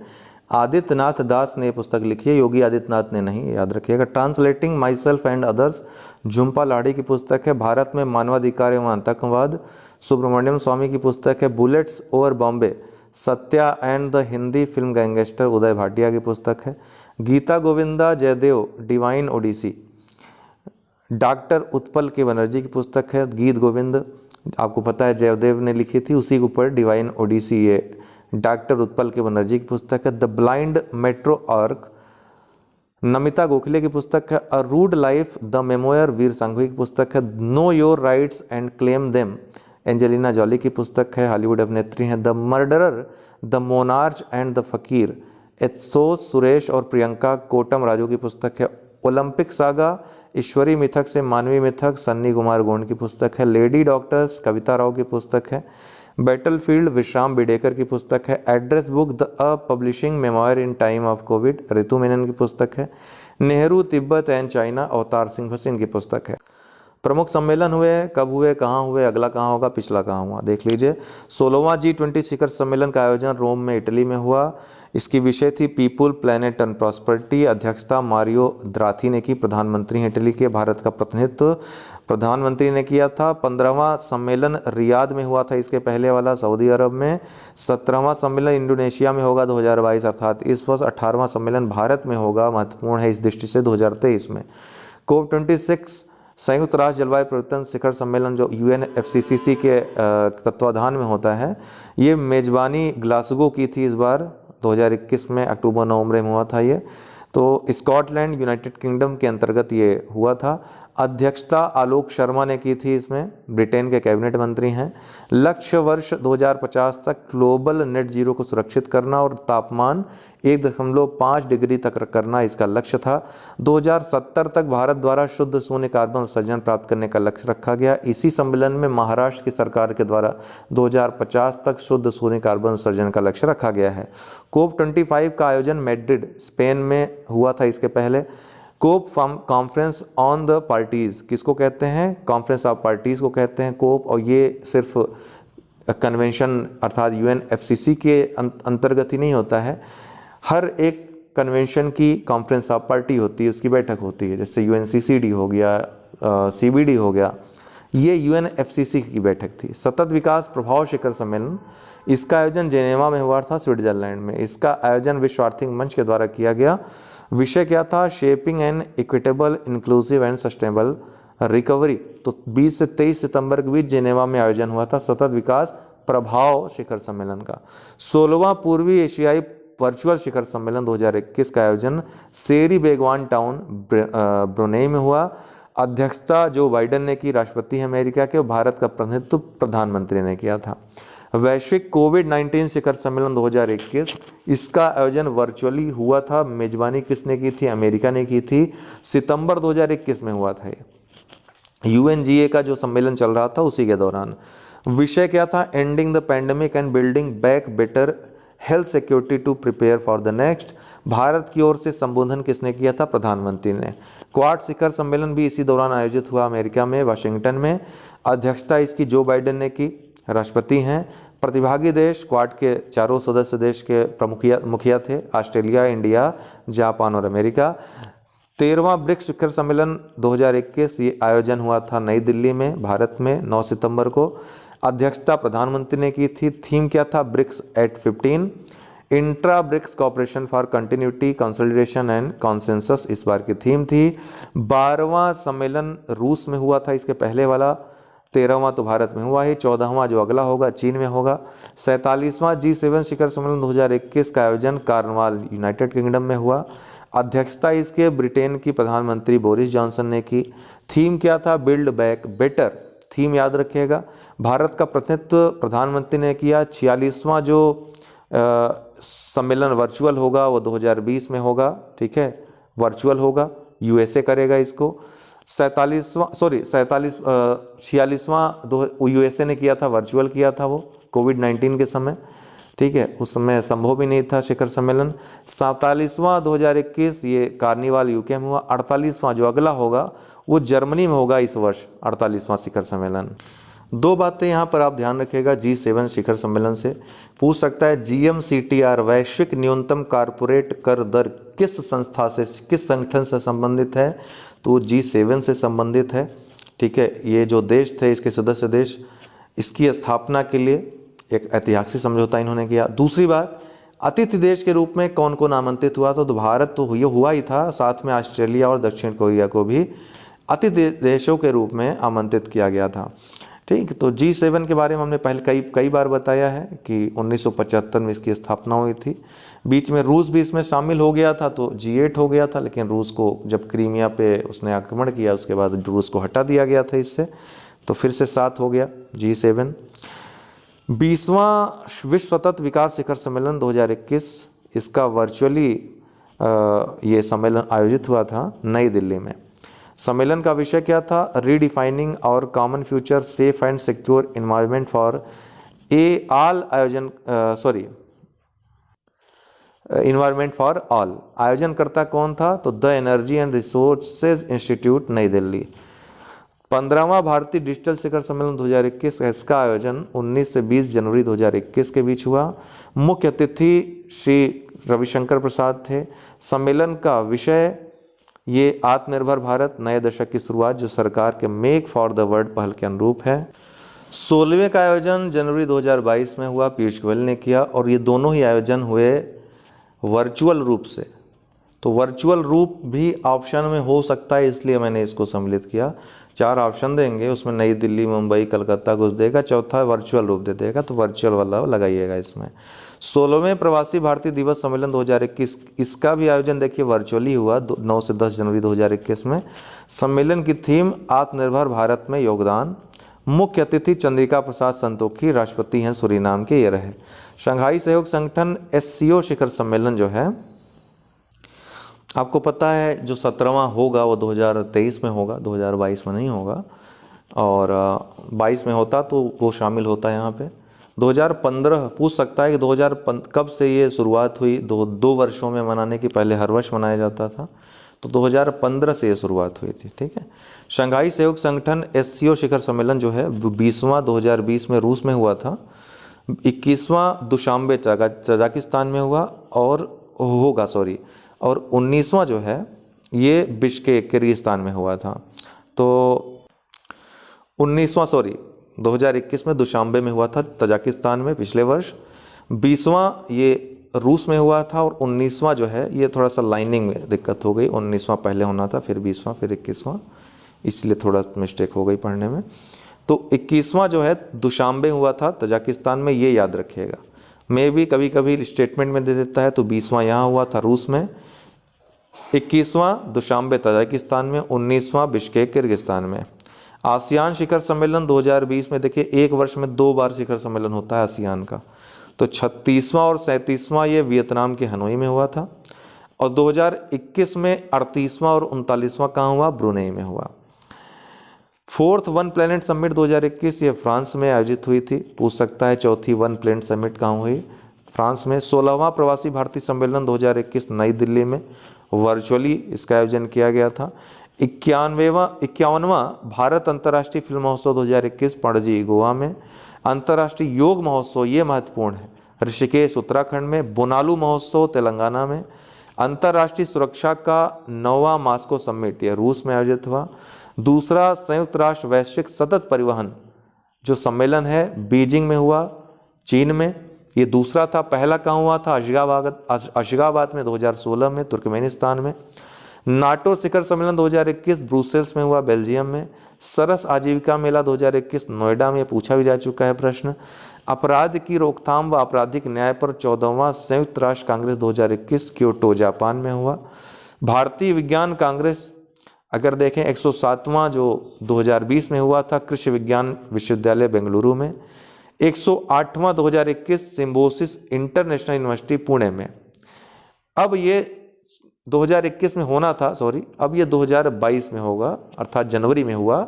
कहाँ पर? सिम्बोसिस इंटरनेशनल यूनिवर्सिटी में। 2021 में इस आयोजन को रद्द कर दिया गया था और ये 2023 में होगा। अब सॉरी, अभी मैंने चेक किया तो 108वां 2021 में जो होना था वो 2022 में शेड्यूल था।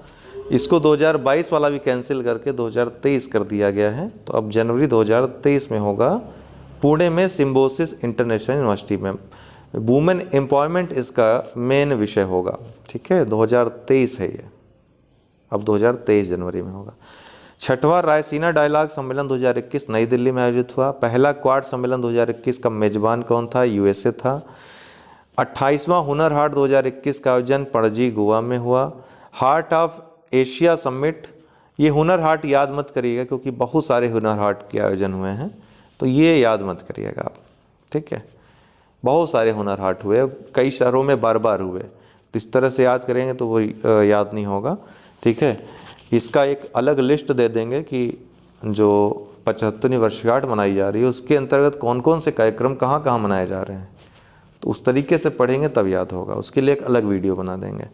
Heart of Asia summit 2021 Dushanbe Tajikistan में आयोजित हुआ। World leaders summit on climate change virtual 2021 USA में आयोजित हुआ। दूसरा P4G सम्मेलन 2021 बहुत महत्वपूर्ण है, सियोल दक्षिण कोरिया में आयोजित हुआ। 7वां हिंद महासागर नौसेना संगोष्ठी 2021 फ्रांस में आयोजित हुआ। आदि महोत्सव 2021 नई दिल्ली में आयोजित हुआ। अंतर्राष्ट्रीय पक्षी महोत्सव 2021 गोरखपुर यूपी में उत्तर प्रदेश में आयोजित हुआ। बाइडेन पुतिन शिखर सम्मेलन मोस्ट इंपॉर्टेंट जिनेवा स्विट्जरलैंड में आयोजित हुआ। इस बार के जो आर्थिक सर्वेक्षण है उसकी प्रमुख बातों को देख लेंगे। 31 जनवरी को पेश किया गया वित्त मंत्री के द्वारा। थीम क्या थी? एजिल अप्रोच, त्वरित दृष्टिकोण, ठीक है। जीडीपी विकास दर अगर 2019-20 के देखें तो 4.2%, 2020-21 की 7.3% की गिरावट, -7.3% की गिरावट रही, ठीक है, जीडीपी विकास दर में, क्योंकि कोविड-19 था, आपको पता है 2020-21 में, इसलिए ये कारण रहा। देखिए ये आ सकता है, बहुत महत्वपूर्ण है। 2021-22 जो ये पिछला फाइनेंशियल ईयर था उसमें ग्रोथ रेट काफ़ी अच्छी रही, 9.2%, ठीक है। जो पहला अग्रिम अनुमान आया उसके अनुसार संशोधित भी होगा बाद में। 2022-23 में इसके 8 से 8.5% रहने का अनुमान लगाया गया है, तो ये मोस्ट इम्पॉर्टेंट है। वित्त वर्ष 2025 तक भारत के 5 ट्रिलियन डॉलर के, अर्थात 2024-25 तक भारत के 5 ट्रिलियन डॉलर के जीडीपी लक्ष्य को प्राप्त करने के लिए बुनियादी ढांचे पर लगभग 1.4 ट्रिलियन अमेरिकी डॉलर खर्च करने की आवश्यकता बताई है वित्त मंत्री ने। जीडीपी अनुमान जो विभिन्न संस्थाओं के द्वारा बताए गए हैं इसका भी वित्त मंत्री ने जिक्र किया। तो आईएमएफ ने वित्त वर्ष 2022-23 के लिए 9%, 2023-24 के लिए 7.1%, एशियन विकास बैंक ने 2022-23 के लिए 7.5%, वर्ल्ड बैंक विश्व बैंक ने वर्ष 2022-23 के लिए 8.7% का अनुमान जताया है, जिससे भारत अगले 3 साल तक दुनिया की सबसे तेजी से उभरती अर्थव्यवस्था बनी रहेगी। जो विकास की दर है विभिन्न क्षेत्रों में, तो प्राथमिक क्षेत्र में जो विकास की दर है कृषि और संबंधित क्षेत्रों में वो 3.9% का अनुमान है 2021-22 में। उद्योग क्षेत्र में जो वृद्धि रही 2021-22 में 11.8% का अनुमान है। सेवा क्षेत्र में जो वृद्धि रही 2021-22 में 8.2% का अनुमान है। तो आप देख सकते हैं कि ग्रोथ रेट ज़्यादा उद्योग क्षेत्र में, उसके बाद फिर सेवा में और फिर कृषि और संबंधित क्षेत्रों में। योगदान नहीं है, ग्रोथ रेट है, योगदान तो सेवा क्षेत्र का ज़्यादा है। जीडीपी में 2021-22 की पहली छमाही में विदेशी मुद्रा भंडार $600 बिलियन से ऊपर निकल गया और यह 31 दिसंबर 2021 तक $633.6 बिलियन के स्तर पर पहुंच गया। नवंबर 2021 के अंत तक चीन, जापान और स्विट्जरलैंड के बाद भारत चौथा सबसे ज़्यादा विदेशी मुद्रा भंडार वाला देश था। अर्थात पहले स्थान पर चीन है, फिर जापान है, फिर स्विट्जरलैंड है, चौथा भारत हो गया। भारत विश्व में 10वां सबसे बड़ा वन क्षेत्र वाला देश है। ये सभी आर्थिक सर्वेक्षण की मुख्य बातें हैं। 2010 से 2020 के दौरान वन क्षेत्र वृद्धि के मामले में 2020 में भारत का विश्व में तीसरा स्थान रहा, वन क्षेत्र में वृद्धि करने के मामले में। अगस्त 2021 में प्लास्टिक कचरा प्रबंधन नियम 2021 अधिसूचित किए गए, जिसका उद्देश्य 2022 तक सिंगल यूज प्लास्टिक को समाप्त करना है। प्लास्टिक पैकेजिंग के लिए विस्तारित उत्पादक दायित्व पर प्रारूप विनियमन अधिसूचित किया गया। एक शब्द लाइफ, इसका फुल फॉर्म क्या है? लाइफ स्टाइल फॉर एनवायरनमेंट, यानी लाइफ पर्यावरण के लिए जीवन शैली प्रारंभ करने की आवश्यकता महसूस करते हुए बिना सोचे समझे तथा विनाशकारी खपत के बदले सोचपूर्ण तथा जानबूझकर उपयोग करने का आग्रह किया गया है। कृषि क्षेत्र में विकास की बात करें तो देश के कुल मूल्यवर्धन जीवे में महत्वपूर्ण 18.8% की वृद्धि हुई। इस तरह 2020-21 में 3.6% की वृद्धि हुई और 2021-22 में कृषि और संबद्ध क्षेत्रों में 3.9% की वृद्धि दर्ज की गई। भारत अमेरिका और चीन के बाद विश्व में तीसरा सबसे बड़ा स्टार्टअप इकोसिस्टम बन गया है। किसके बाद? अमेरिका और चीन के बाद। 44 भारतीय स्टार्टअप ने 2021 में यूनिकॉर्न दर्जा हासिल किया। कितने? 44 ने।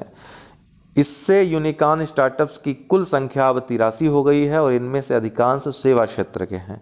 16 जनवरी 2022 तक कोविड-19 टीके की 157.94 करोड़ खुराक दी जा चुकी है। इसमें 91.39 करोड़ पहली खुराक और 66.05 करोड़ दूसरी खुराक शामिल है। सामाजिक सेवाओं, स्वास्थ्य, शिक्षा और अन्य पर जीडीपी के अनुपात के रूप में केंद्र और राज्यों का व्यय जो 2014-15 में 6.2% था, 2021-22 में बढ़कर 8.6% हो गया है। विदेशी निवेश में निरंतर बढ़ोतरी, सकल बाह्य वाणिज्यिक उधारी में बढ़ोतरी, बैंकिंग पूंजी में सुधार और अतिरिक्त विशेष आहरण अधिकार आवंटन के आधार पर वर्ष 2021-22 की पहली छमाही में सकल पूंजी प्रवाह बढ़कर $65.6 बिलियन हो गया है। नवंबर 2021 के अंत तक चीन, जापान और स्विट्जरलैंड के बाद भारत चौथा सबसे अधिक विदेशी मुद्रा भंडार वाला देश था। राष्ट्रीय परिवार स्वास्थ्य सर्वेक्षण 5 के जो महत्वपूर्ण आंकड़े आए हैं, तो TFR जो है 2019 से 21 में घटकर 2 हो गई, जो 2015-16 में 2.2 थी। शिशु मृत्यु दर IMR TFR 2.1 कर लीजिएगा, इसको 2.1 यहाँ पर टाइप नहीं हो पाया है, 2.1 हो गई है और जो 2015-16 में 2.2 थी। देखिए राष्ट्रीय परिवार स्वास्थ्य सर्वेक्षण के जितने भी आंकड़े हैं कहीं से भी प्रश्न पूछ सकता है, तो इसके आंकड़ों के लिए एक अलग वीडियो में बनाऊंगा, समस्त आंकड़े इसके पॉइंट वाइज बता दूंगा, ठीक है। जो फाइनल आंकड़े आए हैं उसको आप लोग देखिएगा, ठीक है। सबसे ज़्यादा आयात भारत किस देश से करता है सर्वेक्षण के अनुसार? चीन से, फिर UAE से, फिर अमेरिका। सबसे ज़्यादा निर्यात भारत किस देश को करता है? तो अमेरिका को सबसे ज़्यादा निर्यात करता है, फिर UAE और फिर चीन को। भारत में सबसे ज़्यादा आयात किस चीज़ का होता है? तो सबसे ज़्यादा पेट्रोलियम क्रूड का, फिर सोना, फिर पेट्रोलियम उत्पाद, फिर मोती व बहुमूल्य पत्थर, फिर कोयले का। भारत में सबसे ज़्यादा निर्यात की जाने वाली वस्तुएं जो हैं वो सबसे ज़्यादा है पेट्रोलियम उत्पाद, फिर मोती बहुमूल्य पत्थर, फिर लोहा इस्पात, फिर औषधि फार्मुलेशन और 5वें पे सोना। बजट 2022-23 की महत्वपूर्ण बातें, तो केंद्रीय वित्त और कारपोरेट कार्य मंत्री श्रीमती निर्मला सीतारमण ने 1 फरवरी 2022 को संसद में केंद्रीय बजट 2022-23 प्रस्तुत किया। राजकोषीय प्रबंधन की बात करें तो 2022-23 में कुल अनुमानित व्यय 39.45 लाख करोड़ रुपए। कितना? 39.45 लाख करोड़ रुपए। बजट अनुमान 2021-22 में कितना था? 34.83 लाख करोड़ रुपए। और संशोधित अनुमान के अनुसार यह बढ़ गया, कितना हो गया? अर्थात जितना बजट अनुमान पिछले बजट में था 2021-22 में, उससे लगभग 3 लाख करोड़ रुपए ज़्यादा 37.70 लाख करोड़ रुपए खर्च हो गए। इस बार जो अनुमानित अनुमान है वो कितना है? 39.45 लाख करोड़ रुपए है। वर्ष 2020-21 में कुल वास्तविक बजट व्यय 35.09 लाख करोड़ रुपए थे। हालांकि ये महत्वपूर्ण है नहीं। चालू वित्त वर्ष में 2021-22 जो था उसमें अनुमानतः राजकोषीय घाटा जीडीपी का 6.9% रहा। ठीक है, बजट अनुमानों के अनुसार 2021-22 में 6.8% रहने का अनुमान बजट में किया गया था, लेकिन ये संशोधित अनुमान के अनुसार कितना हो गया? 6.9% हो गया था।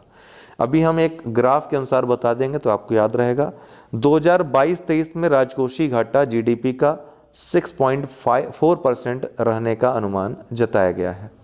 बजट की जो मुख्य बातें थी, आज़ादी का अमृत महोत्सव मनाते हुए वर्ष 2021-22 में भारत की आर्थिक वृद्धि दर 9.2% अनुमानित है, जो सभी बड़ी अर्थव्यवस्थाओं में सबसे अधिक है। 14 क्षेत्रों में उत्पादन से जुड़ी प्रोत्साहन योजना पीएलआई स्कीम के तहत कितने क्षेत्रों में? 14 क्षेत्रों में 60 लाख नए रोजगार का सृजन होगा। इस योजना में 30 लाख करोड़ रुपए का अतिरिक्त उत्पादन बढ़ाने की क्षमता है। देश आज़ादी का अमृत महोत्सव मनाते हुए अमृत काल में प्रवेश कर चुका है और अगले 25 वर्षों में भारत एट 100 पर पहुंचेगा। आपको पता है इन 25 वर्षों को अमृत काल के रूप में नामित किया है वित्त मंत्री ने। भारत एट 100 दृष्टिकोण का निर्धारण अर्थात 100वें वर्ष में जब 100वीं वर्षगांठ मनाई जाएगी, प्रधानमंत्री ने स्वतंत्रता दिवस 15 अगस्त 2021 के अवसर पर किया था। बजट में 4 प्राथमिकताओं पर विशेष जोर दिया गया है। ये 4 प्राथमिकताएं कौन कौन सी हैं? पहली है पीएम गतिशक्ति, दूसरी है समेकित विकास, तीसरा है उत्पाद संवर्धन एवं निवेश, उदीयमान अवसर, ऊर्जा संक्रमण और जलवायु कार्य योजना। उदीयमान अवसर को सनराइज अवसर भी लिख सकता है, इसलिए कंफ्यूज मत होइएगा। और चौथा निवेश का वित्त पोषण।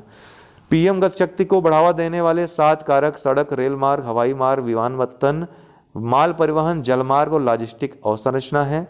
राष्ट्रीय राजमार्ग नेटवर्क में वर्ष 2022-23 में 25,000 किलोमीटर का विस्तार किया जाएगा। कितने का? 25,000 किलोमीटर का। राष्ट्रीय राजमार्ग नेटवर्क में विस्तार के लिए 20,000 करोड़ रुपए जुटाए जाएंगे। आपूर्ति श्रृंखला को व्यापार को बढ़ाने के लिए रेल मार्ग नेटवर्क में 2,000 किलोमीटर की वृद्धि की जाएगी। अगले 3 वर्ष के दौरान 400 उत्कृष्ट वंदे भारत रेलगाड़ियों का विकास और निर्माण होगा। अगले 3 साल के दौरान मल्टी मॉडल लॉजिस्टिक्स के लिए 100 पीएम गतिशक्ति कार्गो टर्मिनल विकसित किए जाएंगे। कितने? 100। वर्ष 2022-23 में 60 किलोमीटर लंबी 8 रोपवे परियोजनाओं के लिए संविदाएं प्रदान की जाएंगी। देश भर में रसायन मुक्त प्राकृतिक खेती को बढ़ावा दिया जाएगा। प्रारंभ में गंगा नदी से सटे 5 किलोमीटर ध्यान रखेगा कि चौड़ाई तक के गलियारा वाले किसानों की जमीनों पर ध्यान दिया जाएगा इसके तहत। वर्ष 2030 तक स्थापित सौर विद्युत का, आपको पता है कि हमने अभी को बताया, नवीकरणीय ऊर्जा के तहत 450 गीगावाट का लक्ष्य रखा गया है। उनमें से 280 गीगावाट का लक्ष्य सौर ऊर्जा से है और उच्च दक्षता के सौर मॉड्यूल्स के निर्माण एवं पीएलआई के लिए 19,500 करोड़ रुपए का अतिरिक्त आवंटन किया गया है। इसके अलावा अंतर्राष्ट्रीय विवादों का समय पर निपटान के लिए एक अंतर्राष्ट्रीय मध्यस्थता केंद्र की स्थापना की जाएगी। भारतीय रिजर्व बैंक द्वारा डिजिटल रुपए की शुरुआत वर्ष 2022-23 में की जाएगी। बजट के अनुसार रुपया कहाँ से आता है, मतलब आय कहाँ से सरकार की सबसे ज़्यादा होती है और कहाँ सबसे ज़्यादा व्यय होता है, उसका आंकड़ा है ये अक्सर पूछा जाता है यूपीपीसीएस सालाना परीक्षाओं में। तो सबसे ज़्यादा अगर हम कहाँ से पैसा आता है, आय कहाँ से होती है, तो सबसे ज़्यादा आय होती है जीएसटी से, उधार और अन्य देवताओं से होती है 35 पैसे।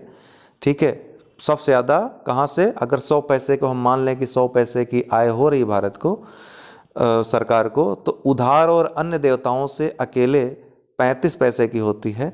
इसके बाद जीएसटी का नंबर आता है 16 पैसे, फिर निगम कर और आयकर दोनों 15-15 पैसे, ठीक है।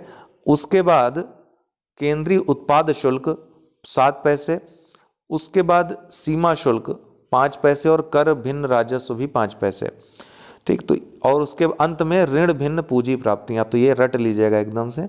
उसके बाद जो है कहाँ व्यय सबसे ज़्यादा होता है, तो व्यय सबसे ज़्यादा होता है करों और शुल्कों में राज्यों का ब्याज अदायगियों में 20 पैसे ब्याज अदायगियों में सबसे ज़्यादा। उसके बाद करों और शुल्कों में राज्यों का हिस्सा, फिर केंद्रीय क्षेत्र की योजनाओं में 15 पैसा, उसके बाद उसके बाद वित्त आयोग एवं अन्य अंतरण 10 पैसे, फिर केंद्रीय प्रायोजित योजनाएं 9 पैसे, फिर आर्थिक सहायता अन्य व्यय 9 पैसे, फिर आर्थिक सहायता 8 पैसे, फिर रक्षा 8 पैसे और पेंशन 4 पैसे।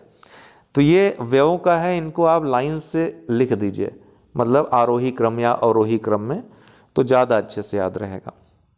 घाटे का जो सार रहा, जो अक्सर पूछता है, परसेंटेज में याद रखिएगा, नंबर्स में नहीं। राजकोषीय घाटा 2020-21 में 9.2% था, 2021-22 में 6.8% बजट अनुमान के अनुसार, जो कि संशोधित अनुमान के अनुसार 6.9% रहा। बजट अनुमान 2022-23 के लिए 6.4% का रखा गया है। राजस्व घाटा ये आप जो 2021-22 वाला है, संशोधित वाला ही रखिएगा, ठीक है, क्योंकि अनुमान नहीं पूछता है, संशोधित अनुमान ही पूछता है, लेकिन फिर भी चारों दे दिया गया है। मैं भी पूछ भी ले, कुछ एग्जामिनर के दिमाग को कैसे जज कर सकते हैं आप। राजस्व घाटा 7.3% था 2020-21 में, 2021-22 में 5.1%, जो संशोधित होकर 4.7% हो गया। और वहीं 2022-23 के लिए 3.8% के राजस्व घाटे का अनुमान है। प्रभावी राजस्व घाटा 6.2% था 2020-21 में, 2021-22 में अनुमान बजट के अनुसार 4.1% था, लेकिन ये 3.7% रहा, संशोधित जो अनुमान रहा। 2022-23 के लिए इसको 2.6% पर रखा गया है। प्राथमिक घाटा 5.8% था 2020-21 में, 2021-22 में 3.1% ये सोचा गया था अनुमान के अनुसार, संशोधित अनुमानों में 3.3% हो गया। वहीं 2022-23 में इसको 2.8% पे रखा गया है अनुमान में। 2022-23 के लिए जो रबी फसलों की एमएसपी घोषित हुई है, उसमें गेहूं की जो एमएसपी में वृद्धि हुई है 40 रुपये की वृद्धि हुई है। ये 1975 थी, लेकिन अब 40 रुपये बढ़ गए तो 2015 हो गई। जौ में 35 रुपये की वृद्धि हुई है, अब ये 1635 रुपये की हो गई है। चना में 130 रुपये की वृद्धि हुई है, अब 5230 रुपये का हो गया है। दाल जो मसूर की है 5100 था, 400 रुपये की बढ़ोतरी, सर्वाधिक बढ़ोतरी मसूर की दाल और सरसों में 400 रुपये की हुई है। मसूर की दाल 5500 रुपये की हो गई है, सरसों की दाल 5050 रुपये की हो गई है। गन्ने का एफआरपी 290 रुपये प्रति क्विंटल केंद्र सरकार ने घोषित किया विगत वर्ष। वहीं उत्तर प्रदेश की सरकार ने 325 रुपये जो पहले की कीमत थी, उसमें 25 रुपये बढ़ोतरी करके 350 रुपये प्रति क्विंटल ये गन्ने की एफआरपी घोषित की। खरीफ फसलों का अभी नया घोषित नहीं हुआ है, 2022-23 के लिए घोषित होगा। 2021-22 के लिए अगर आप चाहते हैं तो धान का याद रख सकते हैं, 72 रुपये की वृद्धि हुई थी, 1940 हो गया था। धान ग्रेड ए का जो होता है 1960 रुपये हो गया था, ठीक है, इसमें भी 72 रुपये की वृद्धि हुई थी, ठीक है। इससे ज़्यादा इसको देखने की जरूरत नहीं है। कृषि उत्पादन देखें तो चावल में पश्चिम बंगाल पहले पे, फिर उत्तर प्रदेश, फिर पंजाब। गेहूं में उत्तर प्रदेश पहले पे, फिर मध्य प्रदेश, फिर पंजाब। मक्का में कर्नाटक पहले पे, फिर मध्य प्रदेश, फिर तेलंगाना। ज्वार के उत्पादन में कर्नाटक पहले, फिर महाराष्ट्र, फिर तमिलनाडु। बाजरा के उत्पादन में राजस्थान, उत्तर प्रदेश, हरियाणा, ये क्रम से हैं पहले, दूसरे, तीसरे स्थान पे। मोटा अनाज में, कुल मोटा अनाज में राजस्थान, फिर कर्नाटक, फिर मध्य प्रदेश। अरहर जो तूर होती है कर्नाटक, फिर महाराष्ट्र, फिर यूपी। कुल दलहन में राजस्थान, फिर महाराष्ट्र, फिर मध्य प्रदेश।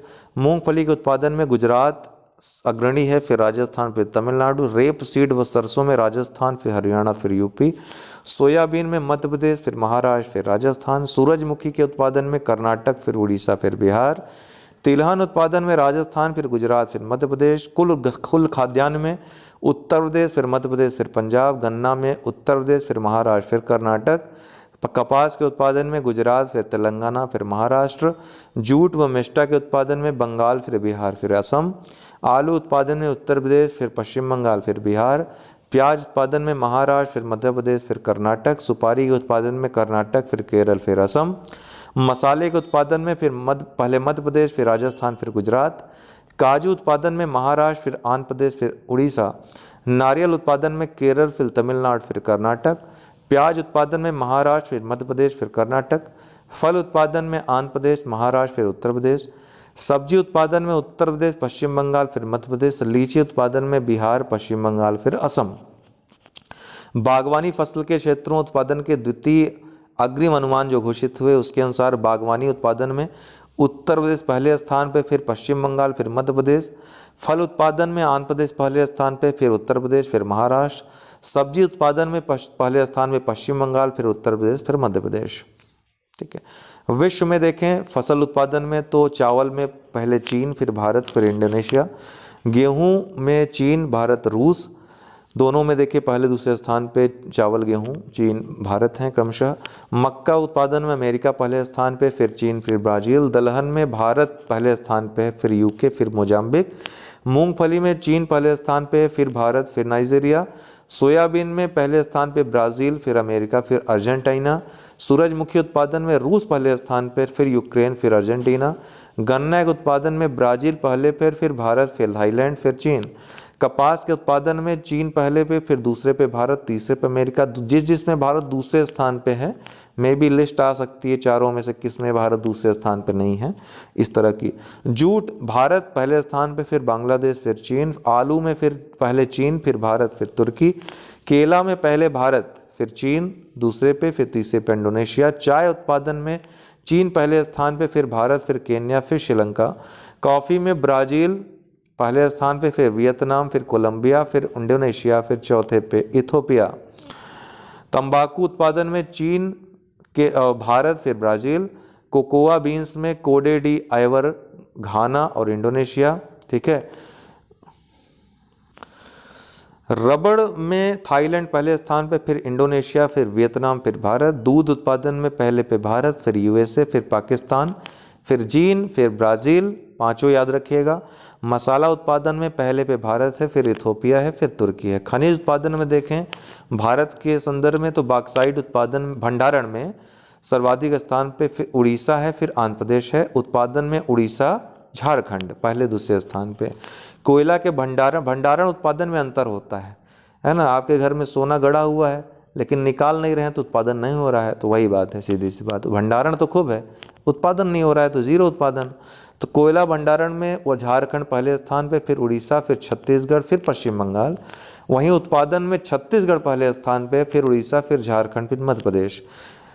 तांबे के भंडारण में राजस्थान पहले पे, फिर झारखंड, फिर मध्य प्रदेश। उत्पादन में मध्य प्रदेश पहले पे है, फिर राजस्थान, फिर झारखंड। लौह अयस्क में भंडारण में कर्नाटक, उड़ीसा, झारखंड। उत्पादन में उड़ीसा, छत्तीसगढ़, कर्नाटक। हीरा भंडारण में मध्य प्रदेश, आंध्र प्रदेश, छत्तीसगढ़।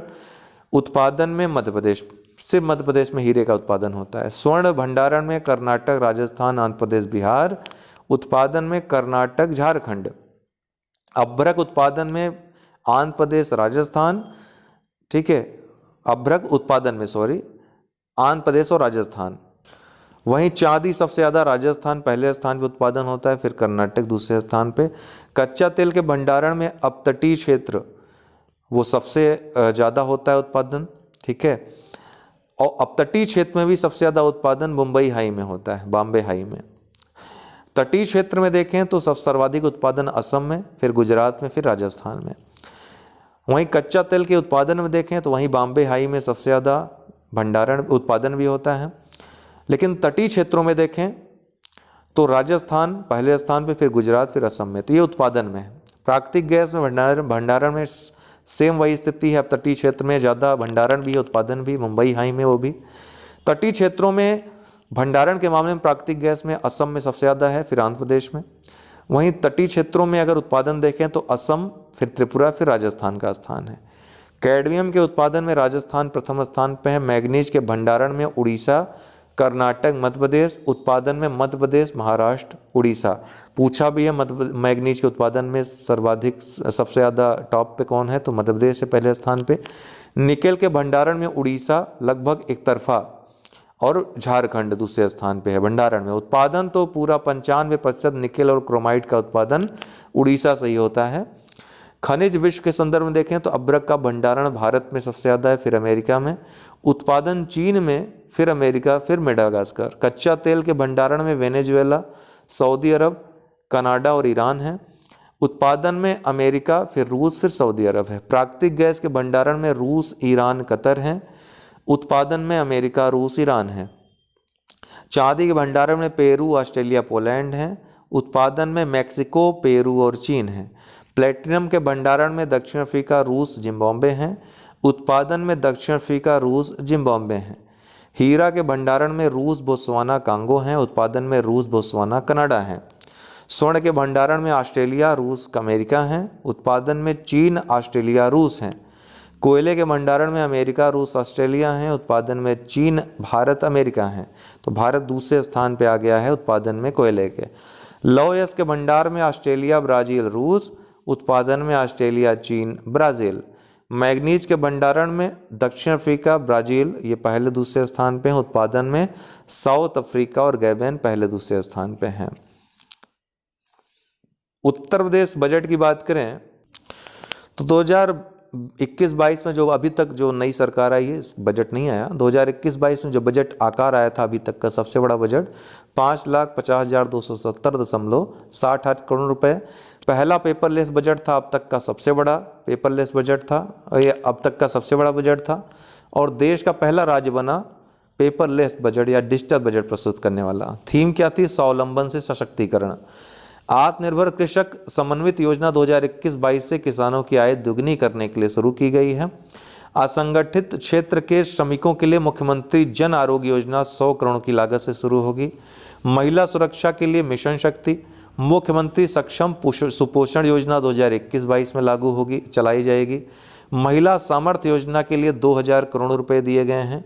ग्रामीण महिला स्वयं सेवकों, दूध उत्पादकों के लिए 2021 में योजना ये चलाई जाएगी। त्वरित निवेश प्रोत्साहन नीति 2020 आर्थिक पिछड़े क्षेत्रों के लिए चलाई जाएगी। मुख्यमंत्री अभ्युदय योजना प्रतियोगी परीक्षाओं की निःशुल्क तैयारी के लिए चलाया जाएगा। वित्तीय वर्ष 2021-22 में 15,000 सोलर पंप की स्थापना का लक्ष्य पीएम कुसुम योजना के तहत रखा गया है। कितना? 15,000। उत्तर प्रदेश कामगार व श्रमिक आयोग का गठन किया जाएगा। अटल अर्थात कामगार व श्रमिकों के लिए आयोग, श्रमिक आयोग का गठन किया जाएगा। अटल बिहारी वाजपेयी चिकित्सा विश्वविद्यालय लखनऊ में स्थापित किया जाएगा, जिसके लिए 100 करोड़ रुपए आवंटित किए गए हैं। मर्यादा पुरुषोत्तम श्री राम हवाई अड्डा अयोध्या में स्थापित किया जाएगा। कुशीनगर एयरपोर्ट अंतर्राष्ट्रीय हवाई अड्डा, इसको अंतर्राष्ट्रीय हवाई अड्डा का दर्जा दे दिया गया है। गन्ने व चीनी का सबसे बड़ा उत्पादक कौन है? उत्तर प्रदेश है। दुग्ध उत्पादन में भारत विश्व में और उत्तर प्रदेश देश में प्रथम स्थान पे है।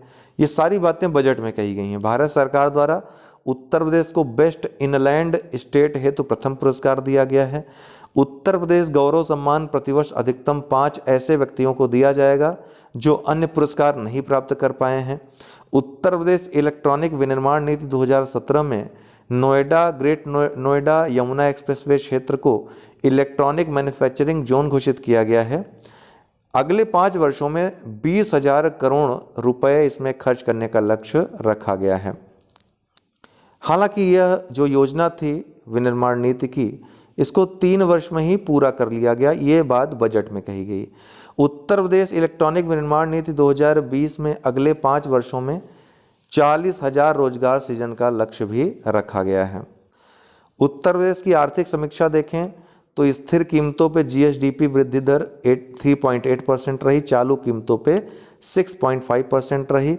उत्तर प्रदेश की प्रति व्यक्ति आय 65,704 रुपये है। पिछले वर्ष ये 62,652 रुपये थी, उससे बढ़ गई है। चालू कीमतों पे आय है।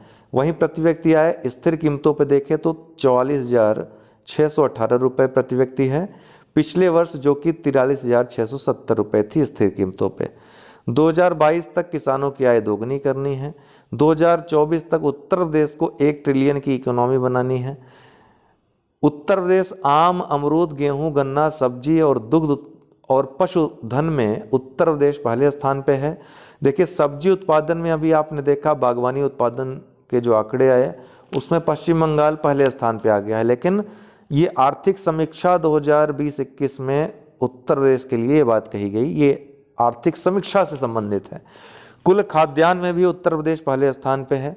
प्रधानमंत्री जनधन योजना के अंतर्गत देश में सर्वाधिक 6.63 करोड़ खाते अर्थात 16.48% खाते खोलकर उत्तर प्रदेश पहले स्थान पे है। मानव वन्यजीव संघर्ष को आपदा घोषित करने वाला पहला राज्य उत्तर प्रदेश है। उत्तर प्रदेश में प्रथम महिला दुग्ध उत्पादक सहकारी संघ शाहजहांपुर में स्थापित किया जा रहा है। स्वच्छ भारत मिशन ग्रामीण देश में पहले स्थान पे है उत्तर प्रदेश। उत्तर प्रदेश मनरेगा मजदूरी 182 रुपये प्रतिदिन बढ़ा करके 201 रुपये कर दिया गया है प्रतिदिन।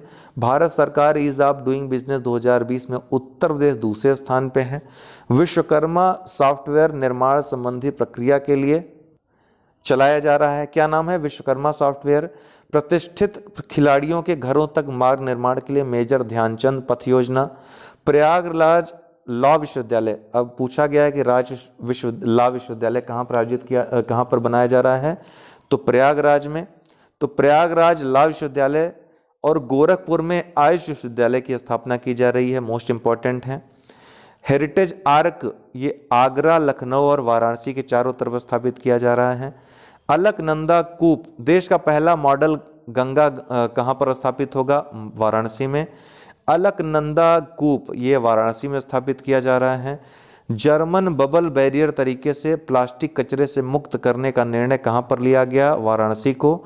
अमित कुमार निरंजन कानपुर से हैं ये 6 विषयों में नेट पास इन्होंने किया है, ऐसा करके कीर्तिमान स्थापित किया है।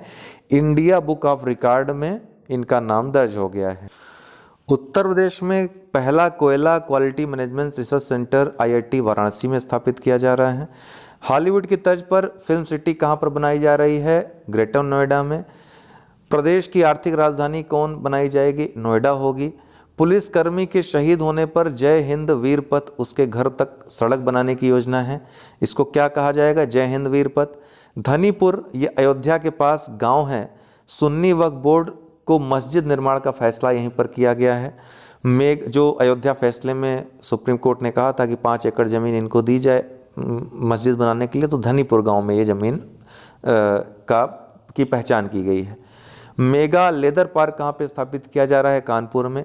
उत्तर प्रदेश नया शहर की योजना अर्थात नया शहर बनाने की योजना कौन सी है?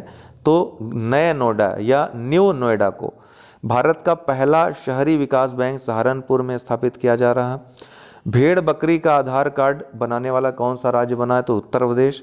चौरी चौरा शताब्दी समारोह 2021, इसकी थीम क्या रही? स्वदेशी, स्वावलंबन व स्वच्छता। 100 वर्ष से अधिक के वृक्ष उनको विरासत वृक्ष का दर्जा उत्तर प्रदेश ने दिया है। प्रदेश का प्रथम ब्लैक फंगस सेंटर ये कानपुर में स्थापित किया गया है। प्रदेश का प्रथम ब्लैक फंगस सेंटर। नोएडा देश का पहला भारतीय विरासत संस्थान कहाँ पर स्थापित किया जा रहा है? देश का पहला, तो नोएडा में। फाजिल नगर कुशीनगर में देश का पहला ट्रांसजेंडर विश्वविद्यालय स्थापित किया जा रहा है। ग्रेटर नोएडा में गृह मंत्रालय द्वारा देश का पहला राष्ट्रीय पुलिस विश्वविद्यालय स्थापित करने की घोषणा की गई है। CPCB द्वारा उत्तर प्रदेश पर 150 करोड़ रुपए का जुर्माना नदी प्रदूषण फैलाने के आधार पर लगाया गया है। इसके अलावा मेरठ में मेजर ध्यानचंद, अभी आगे बताएंगे, मेरठ में मेजर ध्यानचंद खेल विश्वविद्यालय की स्थापना भी की जा रही है। उत्तर प्रदेश ने पिछले वर्ष GDP के आंकड़े, प्रति व्यक्ति आय के आंकड़े दिए थे। तो प्रति व्यक्ति GDP की बात करें तो सर्वाधिक GDP उत्तर प्रदेश में अगर जिलों में देखें तो गौतम बुद्ध नगर नोएडा की है। दूसरे स्थान पे GDP के मामले में लखनऊ है। प्रति व्यक्ति आय के मामले में प्रथम स्थान पे गौतम बुद्ध नगर ही है, दूसरे पे मेरठ है, तीसरे पे एटा है, चौथे पे लखनऊ है, रट लीजिएगा। सबसे कम प्रति व्यक्ति आय उत्तर प्रदेश में कहाँ है? देवरिया में है, देवरिया जिले में। विभिन्न अस्त्र शस्त्र हिंदुस्तान 228 ये क्या है? HAL कानपुर द्वारा निर्मित भारत का प्रथम फिक्स्ड विंग सिविल वायुयान है। निर्भय क्या है? क्रूज मिसाइल है, 1500 किलोमीटर तक मार कर सकती है। विक्रांत क्या है? स्वदेशी विमान वाहक पोत है, 262 मीटर तक मार करने वाला, 262 मीटर लंबा है ये स्वदेशी विमान वाहक पोत। 2 रोमियो हेलीकॉप्टर, ये रोमियो हेलीकॉप्टर कहाँ से लिया है भारत ने? तो अमेरिका से लिया है भारत ने, नौसेना को सौंपा है। राफेल लड़ाकू विमान ये फ्रांस से लिए हैं। आकाश ये सतह से हवा में मार करने वाली 25 किलोमीटर तक मार करने वाली सक्षम मिसाइल है। अग्नि प्राइम क्या है? अग्नि 1 का उन्नत संस्करण है। INS राजपूत इसको डीकमीशन किया गया है। पायथन 5 ये इजराइल और DRDO द्वारा परीक्षण इसके द्वारा किया गया पाइथन 5 का। हवा से हवा मार करने वाली यह मिसाइल है। सजग क्या है? अपतटीय गश्ती पोत है। जिस तरह से सार्थक अपतटीय गश्ती पोत था, इसी तरह सजग भी अपतटीय गश्ती पोत है। तो इसमें से पूछ सकता है आप लोगों से प्रश्न कि किस लिए है। जैसे पाइथन 5 भी पूछ सकता है, तो समझ में नहीं आएगा कि इस तरह के मिसाइल के नाम आप जल्दी सुनते नहीं हो। तो इजराइल ने ये विकसित किए पाइथन 5, एयर टू एयर मार करने वाली मिसाइल है।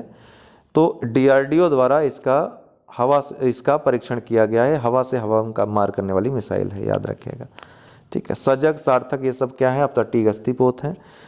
ताकतवर सेना, अभी जो हाल ही में मिलिट्री डायरेक्टरेट वेबसाइट की सूची जारी हुई है, उसमें सबसे ताकतवर सेना चीन की है, फिर USA की, फिर रशिया की है, चौथे स्थान पे भारत है। जून 2021 में भारत का विदेशी मुद्रा भंडार 600 अरब डॉलर पार कर गया। अब भारत चौथे स्थान पे हो गया विदेशी मुद्रा भंडार के मामले में। पहले स्थान पे चाइना है, फिर जापान है, फिर स्विट्जरलैंड है। भारत को तेल आपूर्ति में दूसरे स्थान पर USA आ गया है। पहले स्थान पे इराक है, फिर USA, फिर नाइजीरिया, फिर सऊदी अरब और फिर UAE। भारत में अब 11 औद्योगिक गलियारे हो गए हैं, पहले 5 थे। रतले जल विद्युत परियोजना कहाँ किस नदी पे है? चिनाब नदी पे है। लोहरी चरण वन जल विद्युत परियोजना ये सतलज नदी पे है। लोअर अरुण जल विद्युत परियोजना भारत ने नेपाल को सौंपी है। तो अरुण नदी पर बनाई गई है, 679 मेगावाट की योजना है। पहला ग्रीन हाइड्रोजन प्लांट कहाँ पे लगाया गया है? मथुरा, उत्तर प्रदेश में। विभिन्न एक्सप्रेसवे हैं, इनकी लंबाई देख लीजिए। गंगा एक्सप्रेसवे अब हरिद्वार से वाराणसी तक जाएगी। पहले मेरठ से इलाहाबाद तक आना था इसे, मेरठ से प्रयागराज थी। तो 150 किलोमीटर कुल लंबाई में वृद्धि हो जाएगी। अब ये 745 किलोमीटर लंबी हो जाएगी। कौन कौन से शहर आएंगे इसमें? तो हरिद्वार, मेरठ, हापुड़, बुलंदशहर, अमरोहा, संभल, शाहजहांपुर, हरदोई, उन्नाव, रायबरेली, प्रतापगढ़, प्रयागराज और वाराणसी। दिल्ली मेरठ एक्सप्रेसवे की बात करें तो 14 लेन की ये सड़क होगी और 96 किलोमीटर की इसकी लंबाई है। कितनी? 96 किलोमीटर, 14 लेन है। पूर्वांचल एक्सप्रेसवे 6 लेन की ये सड़क है, लेन भी याद रखिएगा। 340.82 किलोमीटर लंबाई है। लखनऊ, बाराबंकी, अमेठी, सुल्तानपुर, अयोध्या, अम्बेडकर नगर, मऊ, आजमगढ़, गाजीपुर और बलिया से होकर गुजरेगी। बुंदेलखंड एक्सप्रेसवे 4 लेन है, 296.07 किलोमीटर। चित्रकूट, बांदा, महोबा, हमीरपुर, जालौन, औरैया और इटावा को जोड़ेगी। DFC जो दोनों डेडिकेटेड फ्रेट कॉरिडोर मालगाड़ियों के लिए अलग से 2 गलियारे विकसित हो रहे हैं। तो ईस्टर्न जो गलियारा है वो लुधियाना से दनकुनी तक जाएगा, वेस्ट बंगाल तक। 1856 किलोमीटर तक होगा, ये सब सर्वाधिक लंबा यही है। जो पश्चिमी गलियारा होगा जवाहरलाल नेहरू पोर्ट महाराष्ट्र से दादरी तक आएगा, यूपी तक, 1304 किलोमीटर इसकी पूरी लंबाई होगी। सिल्वर लाइन परियोजना किससे संबंधित है? तो semi high speed rail project है। भारत का रक्षा औद्योगिक गलियारा 2 औद्योगिक गलियारे हैं, एक उत्तर प्रदेश में है, एक तमिलनाडु में है।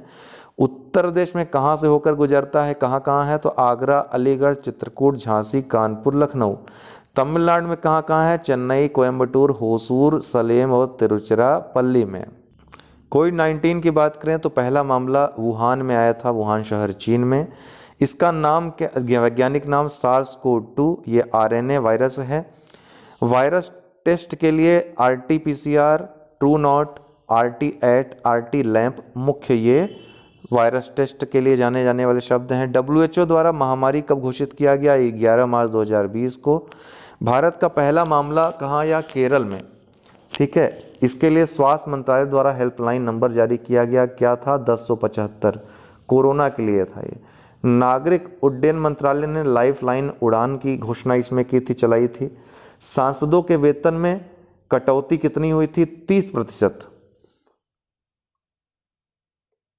और मुक्त होने वाला पहला देश कौन था कोरोना वायरस से? स्लोवेनिया था, अपने आप को मुक्त घोषित किया था। थोड़ा सा लाइनिंग कहीं कहीं दिक्कत हुई, उसको हम सही कर लेंगे। DRDO द्वारा विकसित जो दवा थी, इसके लिए 2DG नाम था इसका। कोविड टीकाकरण की बात करें तो प्रथम चरण 16 जनवरी 2021 से शुरू हुआ। फ्रंट लाइन वर्कर्स के लिए, अर्थात डॉक्टर्स, पुलिस जो आदि थे उनके लिए। दूसरा चरण 1 मार्च 2021 से शुरू किया गया, 45 वर्ष से ऊपर के नागरिकों के लिए। तीसरा चरण जो है शुरू किया गया 1 मई 2021 से 18 प्लस वालों के लिए। भारतीय वेरिएंट डेल्टा, कंपा और डेल्टा प्लस और डेल्टा प्लस प्लस, ये सिर्फ भारतीय वेरिएंट के नाम हैं। टेस्ट किट सेल्फ, ये भारत कोविसेल्फ पुणे में। वहीं अमेरिका की जो टेस्ट किट है उसका नाम पैनबायो था। तो अमेरिका की टेस्ट किट पैनबायो, पुणे में जो निर्मित हुई थी भारत की टेस्ट किट, उसका नाम कोविसेल्फ था। ठीक है, ये सेल्फ टेस्ट किट ये भी थी। इसके अलावा जो तमाम वैक्सीन डेवलप हुई, कहाँ पर डेवलप हुई? तो कोविशील्ड सीरम इंस्टीट्यूट पुणे द्वारा विकसित किया गया 1 जनवरी 2021 को। इसके बाद कोवैक्सीन को भारत बायोटेक ने बनाया 3 जनवरी 2021 को। स्पुतनिक 5 ये डॉक्टर रेड्डीज रूस में बनाई गई 12 अप्रैल 2021 को। मॉडर्ना वैक्सीन USA में बनी थी 29 जून 2021 को। जॉनसन एंड जॉनसन USA में बनी 7 अगस्त 2021 को। क्रम से याद रखिएगा कौन पहले कौन बाद में। जाइकोडी, ये दुनिया की पहली DNA वैक्सीन थी। जाइडस समूह भारत ने बनाई अगस्त 2021 में, और ये रिकॉर्ड भी है। विश्व पुस्तक राजधानी यूनेस्को ने जो घोषित की, सबसे पहले 2001 में घोषित की थी मैड्रिड को, 2003 में दिल्ली को घोषित की थी, 2020 में जो था कुआलालंपुर था, 2021 में तिबिलिसी जॉर्जिया को घोषित किया गया था, 2022 के लिए ग्वाडलजारा जो कि मैक्सिको का शहर है उससे विश्व पुस्तक राजधानी घोषित किया गया है। 2023 के लिए अक्रा शहर को घोषित किया गया है जो कि घाना में स्थित है। वित्त वर्ष 2022 से 25 के लिए क्षेत्रवार मुद्रीकरण पाइपलाइन जो योजना है, कहाँ कहाँ कितना करोड़ रुपए का लक्ष्य है? तो सड़कों में सबसे ज़्यादा है 1,60,200 करोड़ रुपए, फिर रेलवे में 1,52,496, फिर विद्युत वितरण में 45,200 करोड़ रुपए। सूचकांक एवं रिपोर्ट्स देख लेते हैं, महत्वपूर्ण भारत और अंतर्राष्ट्रीय जो सूचकांक रिपोर्ट्स आई हैं। अब सूचकांक रिपोर्ट आपके जितने भी हैं विश्व के, भारत के, और पुरस्कार वगैरह हो गए अंतर्राष्ट्रीय, राष्ट्रीय, खेल वाला जो बचा हुआ है आपका, ठीक है, पुरस्कार बहुत सारे हैं, खेल का है, ठीक। खेल के अलावा आपका क्या बचा हुआ है? महत्वपूर्ण दिवस थीम्स हैं,